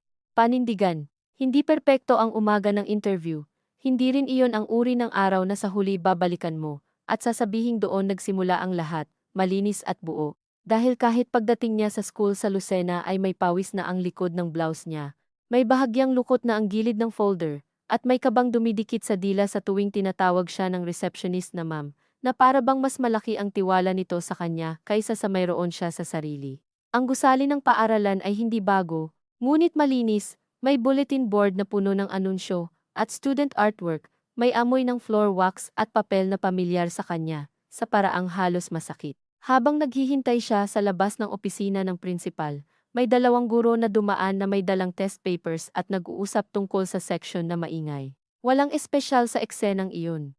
Ngunit sa sandaling iyon, naramdaman ni Isabel ang kakaibang bigat ng ordinaryo, na may mga mundong nagpapatuloy kahit wala siya, mga silid na may attendance, lesson plan, at bell schedule, mga araw na dati kanya at maaaring hindi pa naman tuluyang nagsara. Nang tawagin siya para sa interview, maingat niyang inayos ang folder sa kandungan at pumasok ng may maingat ng ngiti, iyong uri ng ngiti na hindi labis para magmukhang pilit at hindi rin kulang para magmukhang takot. Ang prinsipaw, si Mrs. Valdez, ay babaeng nasa huling bahagi na marahil ng 50, Maayos ang ayos ng buhok at ang tinig ay may lambot na hindi agad nagpapakampante. Kasama nito ang academic coordinator na mas bata ng kaunti at mabilis magsulat sa notepad. Nagsimula ang usapan sa mga karaniwang tanong ang karanasan niya sa pagtuturo, ang dahilan ng pag-alis sa dating school, ang ginamit niyang approach sa junior high students na hirap sa reading comprehension. Sa mga unang minuto, ramdam ni Isabel ang paninigas ng balikat niya, ang tila sobrang kabatiran sa sariling mga kamay, sa upo, sa bawat salitang lumalabas. Ngunit nang umabot sila sa mismong pagtuturo, sa kung paano siya naghahanda ng klase, kung paanong pinapakinggan ang tahimik na estudyante nang hindi pinapahiya, kung bakit mahalaga ang malinaw na instructions sa batang maraming iniisip sa bahay. Dahan-dahang nawala ang pakiramdam na kailangan niyang gumanap, hindi siya naging biglang magaling. May ilang sagot siyang kinailangang balikan, may pagkakataong inamin niyang rusty siya at kailangan pa niyang humabol sa ilang update sa curriculum. Ngunit habang tumatagal, napansin niyang hindi na siya basta naghahanap ng tamang sagot para tanggapin. May mga sandali na nagsasalita siyang para bang inaalala ng katawan niya ang isang wikang akala niyang nakalimutan na. Nang matapos ang interview proper, pinapunta siya sa isang bakanteng classroom para sa maikling demo lesson. 12 estudyante mula sa isang lower section ang pinapasok bilang sample class. Halatang na-brief na makikinig ng maayos ngunit may natural na daldalan pa rin sa likod. At nang humawak siya sa marker sa harap ng whiteboard, isang saglit na bumalik ang lumang kaba. Baka hindi na niya kaya. Baka ang pag-asang ito'y isa lamang sentimental na pagkakamali. Baka ang buong pakikibaka niyang makaalis ay nakasabit sa alaala lamang ng dati niyang sarili at hindi sa totoong kakayahan ngayon. Ngunit nang magsimula siyang magsulat ng unang tanong sa board, at may isang batang lalaki sa ikatlong upuan na kusang sumagot ng mali, ngunit may kumpiyansa, napangiti siya ng kusa, at sa bahagyang ngiting iyon naramdaman niya ang pagbabalik hindi ng dating Isabel na buo, at siguradong sigurado, kundi ng isang bersyon ng sarili na marunong gumalaw kahit may pag-aalinlangan. Ginawa niya ang demo ng hindi perpekto ngunit totoo. Tinawag niya ang ilang bata, pinasulat sa papel ang sagot. Pinahinto ang isang batang biglang nagsalita ng sabay sa iba sa paraang hindi nakakahiya, at nang magtapos ang 20 minuto, ay hindi siya nanalo sa anumang pelikulang eksena, wala ring nakapalakpak na faculty. Ngunit paglabas niya ng classroom, huminga siya ng malalim at alam niyang kahit hindi siya tanggapin, may isang bagay na hindi na mababawi ng bahay nila mula sa kanya. Ang patunay na kaya pa niyang tumayo sa isang silid, at maging sarili sa paraang hindi nakabatay sa pangangailangan ng iba sa kanya, kundi sa kakayahang matagal na niyang inilibing sa ilalim ng pag-aasikaso at pagsunod. Pinaupo muna siya muli sa hallway at doon, habang naghihintay ng feedback, saka pumasok ang mas ordinaryong anyo ng takot. Paano kung hindi sapat iyon? Paano kung tanggapin man siya, hindi niya kayanin ang biyahe, ang adjustment, ang gastos? Paano kung tama sina Corazon at Danilo, na ang mundo sa labas ng bahay ay hindi kasing daling pumasok sa isip ng isang taong gustong pumili para sa sarili? At higit doon, paano kung tanggapin siya at doon niya malaman na hindi na nga siya ang dati, na ang pagnanais na makaalis ay hindi automatikong nangangahulugan ng kakayahang buuin ang bagong buhay, na pinipilit niyang tawaging kanya. Nang lumabas si Mrs. Valdez, hindi nito pinatagal ang usapan. "We'll be honest," sabi nito. "You're a little out of practice. But you still have classroom instinct." Nag-angat ng tingin si Isabel, walang nakahandang mukha para sa ganoong klaseng pag-asa. "We can offer you a probationary position," dugtong nito. "Not full regular yet. 3 months first. If you accept, orientation starts next week." Saglit, wala siyang narinig kundi ang sariling tibok ng puso, at ang mahina, malayong tunog ng bell sa kabilang building. Hindi iyon malaking trabaho sa papel. Hindi pa iyon permanency. Probationary lamang, may kasamang pagsubok, marahil mas mababang sahod kaysa sa gusto ng ama niya para maituring na maayos, ngunit sa mismong limitasyon nito siya mas nanginig. Sapagkat hindi ito himala, hindi ito pantasya. Isa itong totoong alok, may totoong pagod, totoong kompromiso, totoong posibleng pagkakamali, at marahil iyon ang dahilan kung bakit mas totoo ang takot at saya na sabay niyang naramdaman. "Can I have until tomorrow to confirm?" tanong niya. At ikinagulat pa niya na iyan ang lumabas, hindi agad oo. Ngunit marahil sa unang pagkakataon, ayaw niyang gumawa ng pasya dahil lamang sa bugso. Nais niyang piliin ito ng gising. "Of course," sabi ni Mrs. Valdez. "But let us know by noon." Lumabas siya ng school na may mabagal na mga paa, dala ang alok na parang bagay na hindi niya pa maipapasok ng maayos sa katawan. Umupo muna siya sa isang karinderyang nasa tapat ng terminal at umorder ng lugaw kahit hindi naman siya gutom. Nasa bag niya ang pandesal na ibinigay ni Corazon, bahagyang nayupi na. Habang pinagmamasdan niya ang usok sa mangkok, kinuha niya ang cellphone at binuksan ang thread ni Joel. Natanggap ko. Probationary. Need ko mag-confirm bukas. Makalipas ang ilang segundo, sumagot ito ng uy. Totoo. Tapos sunod agad, congrats. May tandang pananong na para bang alam din ng kapatid niya na ang magandang balita sa bahay nila ay bihirang dumating ng walang kasamang kaba. Napangiti siya ng bahagya at saka nag-type ng, hindi ko pa alam kung congrats, pero may offer. Sunod naman ang text ni Joel, sabihin mo pag uwi mo, huwag ka munang mauna magpanik. Hindi siya sumagot agad. Sa halip, tinigan niya ang pangalan ni Tomas sa itaas ng older thread, ang katahimikang ilang araw ng pagitan nila. Hindi niya iyon binuksan. May bahagi sa kanya na gustong ibahagi agad ang balitang ito sa taong nakasaksi sa pinakabuo at pinakapagod niyang bersyon sa nakaraang mga buwan. Ngunit may bahagi ring alam na hindi lahat ng saya ay kailangang ibalik sa dating daluyan para maging totoo. Sa huli, si Corazon ang una niyang na-text, tapos na po. May alok pero probationary lang. Uuwi na po ako. Mas matagal bago dumating ang sagot ng ina. Ingat sa biyahe. Pag-usapan pag-uwi. Wala iyong exclamation point, wala ring tanong na detalyado, ngunit sapat na ang pag-usapan pag-uwi para maramdaman niyang hindi ito maiiwasan. Sa biyahe pabalik, masikip ang bus at mainit ang bintana sa braso niya, ngunit hindi niya alintana. Ang inaalala niya ay hindi kung paano sasabihin ang magandang balita, kundi kung paano ito ipagtatanggol ng hindi agad ginagawang referendum sa lahat ng sakripisyo ng bahay. May isang mapanganib na tukso sa loob niya na umuwi ng armado, handang harapin ang bawat kontra sa pamamagitan ng mga salitang matagal niyang kinikimkim. Ngunit kilala na niya ang sarili ng sapat para malaman na ang ganitong pag-uwi ay maaaring higit tungkol sa pagganti kaysa sa pagbuo ng susunod na hakbang. At pagod na siyang manalo sa paraang masisira rin sa gabi ang sarili niyang loob. Pagdating niya sa bahay, nandoon na ang pamilyar na tunog ng tindahan, ang boses ni Aling Nena na may binibiling toyo, ang kalansing ng barya sa drawer, parang walang nagbago sa maghapong wala siya. Iyon marahil ang isa sa pinakamahihirap tanggapin tungkol sa sariling mga tagumpay, hindi automatikong umiilaw ang paligid para kilalanin ang nangyari sa loob mo. Siya mismo ang nagsara ng gate at pumasok. Si Joel ang unang nakakita sa kanya mula sa mesa, at bahagyang tinaas ang kilay na parang tahimik na tanong. Tumango siya ng maliit, sapat na iyon para lumiwanag ang mukha nito ng kaunti bago nito muling itinago ang sarili sa pag-inom ng tubig. Sa kusina, nakatayo si Corazon sa may kalan. At si Danilo ay naghahalo ng resibo sa sala. May alok po, sabi niya, diretso na, bago pa siya maubusan ng lakas. Napatingin ang dalawa, probationary lang muna. 3 months. Si Danilo ang unang nagsalita. Magkano? Halos gusto niyang mapatawa sa kapamilyaran ng tanong. Sinabi niya ang halaga, hindi iyon mababa, ngunit hindi rin sapat para matawag na napakagandang oportunidad ng isang amang sanay ipantimbang ang seguridad laban sa anumang sentimental na halaga. At biyahe araw-araw. Tanong nito, pwede pong commute o maghanap ng boarding kung kailangan sa susunod, pero hindi agad. Magastos, oo po. At probasyon pa, oo po. Sandaling tumahimik muli ang bahay. Si Corazon ay hindi pa rin humaharap ng buo. Gusto mo ba talaga? Tanong nito, at kahit simple, iba ang tunog kaysa dati. Wala na roong matigas na pangunguna.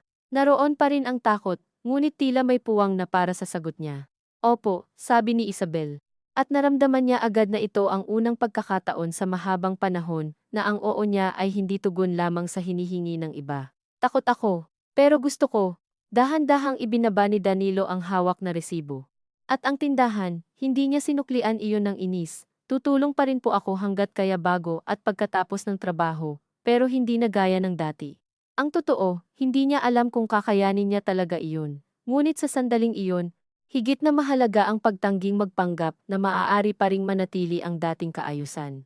Madali mong sabihin, sabi ni Danilo, ngunit mahina na lamang, hindi po madali. Kung hindi madali, bakit gusto mo pa rin? Naroon sa tanong na iyon ang pagod, ang pangamba, at marahil ang bagay na bihira nilang sabihin ng diretsyo sa isa't isa. Ang pagnanais na maintindihan ang uri ng lakas ng loob na hindi nila mapaniwala ang kailangan. Tiningnan niya ang ama. Sa unang pagkakataon, hindi bilang pader kundi bilang taong tumanda sa paniwalang, ang tanging mabuting ama ay iyong nauuna sa bawat bangin, at sa makatuwid, ay hindi kayang intindihin ang anak na handang tumingin pa rin sa bangin at maglakad.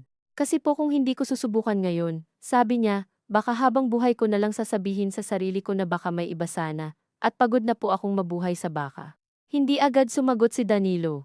Umupo lamang ito, hinagod ang mukha, at ilang segundo silang walang narinig, kundi ang mahinang pagprito sa kawali. Si Corazon ang unang gumalaw, pinatay nito ang apoy, at humarap sa wakas.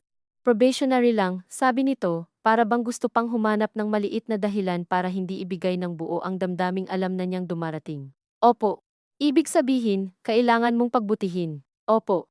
At hindi ibig sabihin niya na kapag nahirapan ka, susuko ka agad. Hindi po. Tumango ito.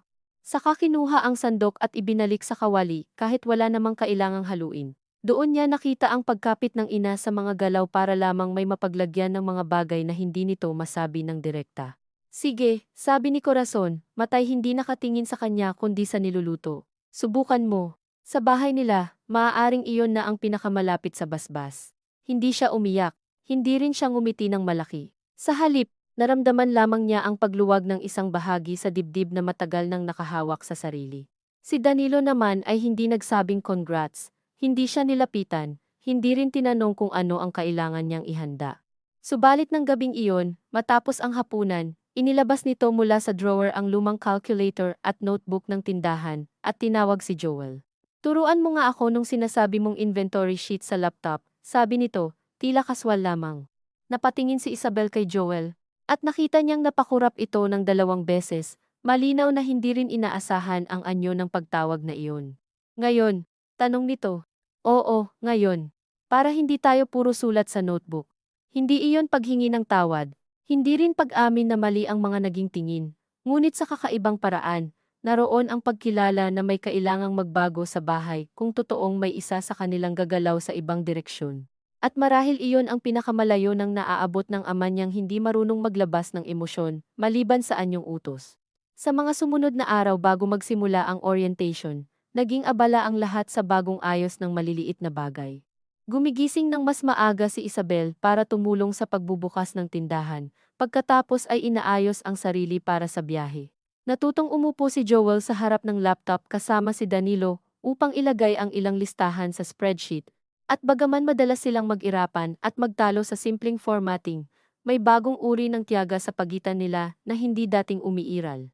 Si Corazon naman ay mas madalas maghanda ng baon, kahit hindi sinasabing para iyon kay Isabel, basta na lamang may nakabalot na pandesal o pritong itlog sa tabi ng bag niya sa umaga. Walang malaking usapan tungkol sa pamilya, sa nakaraan, sa favoritism, sa mga nasayang na buwan. Hindi sila biglang naging mabubuting tagapakinig. Minsan, may mga lumang reflex pa rin ang pasaring ni Danilo kapag may naiwang gawain, ang panunukat ni Corazon sa oras ng uwi niya, ang biglaang pag-atras ni Joel sa harap ng ama niya, kapag natatamaan ang usapan tungkol sa totoong trabaho. Ngunit hindi na rin maikakaila na ang bahay, kahit ayaw aminin, ay nagsisimula ng iayos ang sarili sa katotohanang hindi na lang iisa ang sentro nito. Isang hapon, makalipas ang ilang araw ng orientation, umuwi si Isabel na pagod ang paa at tuyong-tuyo ang lalamunan, ngunit may hawak na kopya ng class schedule niya. Inilapag niya iyon sa mesa habang nagkakape si Corazon. Tahimik itong tumingin sa papel, sa mga oras, section, at subject load. Marami rin, sabi nito. Oo po. Kaya mo, tinitigan niya ang mga hanay ng oras at pangalang dati gusto lamang niyang maabot at ngayon narito nang may kasama ring bigat. Hindi ko pa po alam, sagot niya ng totoo, pero gusto kong matutunan. Bahagyang tumango ang ina, pagkatapos ay kinuha ang papel at itinuwid ang pagkakalapag bago ibinalik. Ang simpleng galaw na iyon ang pag-aayos sa sulok ng schedule para hindi malukot ay tila may dalang mas malaking bagay na hindi masabi, na may bahagi ng mga magulang na kahit hindi sang-ayon sa daan, natututo ring ingatan ang papel na pinili mong hawakan. Sa isa ring gabi, nadatnan niyang gising pa si Joel sa sala, may hawak na earphones at bukas ang editing app sa laptop. Umupo siya sa tabi nito. Kumusta kayo ni Papa sa inventory sheet? Tanong niya. Sumimangot ito. Muntik ko nang ihagis yung mouse. Gusto niya lahat printed, ayaw niya maniwala na pwedeng nasa file lang. Napatawa siya ng mahina. Pero ginagawa mo pa rin. Oo. Bakit? Kumibit balikat ito, pero saglit lamang. Siguro kasi kung kaya mong subukang umalis sa papel na ginawa nila para sa'yo, baka kaya ko ring ayusin muna yung papel ko nang hindi ibig sabihin noon na doon ako forever. Hindi siya nakasagot agad. Sa loob ng mahabang panahon, inakala niyang ang unang paglayo ay laging pagtalikod. Ngayon, unti-unti niyang nakikitang may ibang anyo rin pala ang pagbabago. Minsan, hindi nito winawasak agad ang bahay. Minsan, dahan-dahan lang nitong itinuturo sa lahat na hindi kailangang iisa ang hulma para manatiling pamilya. Bandang huli ng unang linggo niya sa school, lumabas siya ng gate ng campus ng medyo hapon na. Dala ang correction papers at mahinang sakit ng ulo mula sa init at ingay ng mga bata. Sa tapat ng waiting shed, sa kanya nakita si Tomas. Nakatayo lamang ito roon, may hawak na maliit na paper bag at suot ang kupas na gray na t-shirt na dati na niyang kabisado. Walang malaking pagtatagpo sa pagitan nila, wala ring tumakbong musika sa isip niya. Ang unang naramdaman niya ay hindi kilig kundi pagkaalangan na may kasamang banayad na tuwa at takot sa sarili niyang reaksyon. Lumapit ito nang hindi masyadong malapit. Nagkataon lang, sabi nito, at sa paraan ng pagkakasabi ay alam niyang hindi iyon lubos na totoo, ngunit ayaw niya ring gawin itong kasinungalingang kailangang ilantad. May inayos akong linya sa kabilang kanto. Tumango siya. Inangat nito ang paper bag. Bumili ako ng hopya. Naalala ko lang gusto mo yung ube. Tinanggap niya iyon. Saglit, pareho silang tumingin sa dumaraang bus na hindi nila sasakyan. Narinig ko kay Joel, sabi ni Tomas. Na natanggap ka. Hindi niya tinanong kung bakit nag-uusap sila ni Joel o gaano karami ang alam nito. Sa puntong iyon, mas malinaw sa kanya ang mga bagay na hindi kailangang kontrolin para maging totoo. Probationary lang, trabaho pa rin, oo. May hangin na dumaan mula sa kalsada, may alikabok na umikot sandali sa tapat ng sapatos nila. Masaya ako para sa'yo, sabi ni Tomas. Wala roong pagmamay-ari, wala ring paalala sa mga nawala sa kanila, at marahil dahil doon. Saka siya tunay na nakahinga. Salamat, sabi niya. Pagod ka, puna nito, oo. Pero iba yung pagod. Napatingin siya rito at napangiti ng bahagya. Oo, tumango si Tomas, parang sapat na iyon sa ngayon. Walang sino man sa kanila ang nagmadaling magtanong kung ano na sila, kung may babalikan pa ba, kung sapat na bang maayos na ang trabaho, para ayusin din ang pusong matagal nang nakaantabay. May mga bagay na hindi dapat sinusundo ng maaga dahil lamang natatakot kang hindi na bumalik. Naupo sila sa waiting shed at ilang minutong pinag-usapan ang mga simpleng bagay ang section na pinakamaingay. Ang principal na istrikto pero hindi nananakit, ang bagong project sa trabaho ni Tomas, ang traffic sa Lucena kapag Biyernes. At sa payak na pag-uusap na iyon, naramdaman ni Isabel ang kakaibang ginhawang hindi naman pangako at hindi rin pagbabalik. Para itong muling pag-upo sa isang upuang dati mo nang kilala, ngunit hindi mo muna ipinipilit tawaging sayo. Nang dumating ang bus na sasakyan niya, tumayo siya at hinigpitan ang hawak sa paper bag ng hopya at sa bundle ng papers. Ingat, sabi ni Tomas. Ikaw din. Sagot niya. Hindi siya humawak dito, hindi rin ito nag-abot ng kamay. Ngunit bago siya sumakay, sinabi nito, minsan, sapat na muna yung may kanya-kanya tayong tinatahak na hindi na kailangang maghilahan. Tiningnan niya ito ng sandali at tumango. Sa bus pa uwi, nakaupo siyang pagod ang likod at nakapatong ang noo sa salamin. Sa bag niya ay may class schedule, lesson notes, at papel ng mga batang kailangan pang turuang huwag mang-opya ng sagot sa seatmate. Sa kandungan niya ay ang paper bag na may hopya. Sa bahay na uuwian niya, malamang ay may kulang na mantika, may bagong utang na kailangang isulat, may ama pa ring hindi marunong magsabing proud siya. May inang ang pag-aalaga ay laging may kasamang tanong kung nakapagbaon ba siya. May kapatid na baka isang araw ay sabihin din ng malinaw na hindi inventory sheet ang gusto niyang buhay. Wala sa mga iyon ang ganap na nalutas. Hindi naging malinis ang anumang sugat. Hindi rin bumalik ang mga nawalang buwan. Ngunit habang dumaraan ang bus sa parehong mga tindahan, waiting shed, at kalsadang matagal na niyang minamasdan noon na parang pader, napansin niyang hindi na ganoon ang tanaw niya sa mga iyon. Hindi dahil lumiwanag ang mundo, kundi dahil unti-unti. May ilang bagay na hindi na kailangan pang humingi ng pahintulot para gumalaw sa loob niya. At nang gabing iyon, pag-uwi niya sa bahay, nadatnan niyang nasa istante sa kusina ang isang puting tasang may manipis na asul na guhit. Hindi iyon eksaktong dati niyang tasa ngunit sapat ang pagkakahawig para mapansin niya agad. Wala namang nagsabi kung sino ang bumili o bakit naroon. Si Corazon ay naghihiwa lamang ng bawang, si Danilo ay nasa sala, at si Joel ay nakahilig sa pinto ng tindahan na may hawak na cellphone. Lumapit si Isabel, hinawakan ang tasa, at sa makinis nitong gilid ay may kung anong pumintig sa dibdib niya hindi kapatawaran, hindi rin paliwanag, kundi isang tahimik na pagkilala na sa bahay na ito, ang ilang bagay ay hindi kailanman masasabi ng tuwid. At gayunman ay maaari pa ring dumating sa anyo ng maliliit na pag-aayos na hindi nagbubura sa sakit, ngunit hindi rin basta nagkakaila na may natutunan. Kinuha niya ang tasa, nagsalin ng tubig, at uminom habang sa paligid niya ay nagpapatuloy ang ordinaryong gabi, hindi naging bago ang pamilya nila. Hindi rin siya naging ganap na malaya sa isang hakbang lamang. Ngunit sa pagitan ng init ng baso sa palad niya, ng pagod sa balikat, ng mahinang tawanan ni Joel sa may labas, ng amoy ng ginigisang bawang, at ng sariling buhay na unti-unting lumalaki lampas sa dating sukat na ipinagkasiya sa kanya, naramdaman ni Isabel na may mga pagbabagong hindi kailangang sumigaw para maging totoo. Minsan sapat nang hindi ka nakasya sa lumang anyo mo, at kahit bumalik ka sa parehong mesa, ibang tao ka nang umiinom.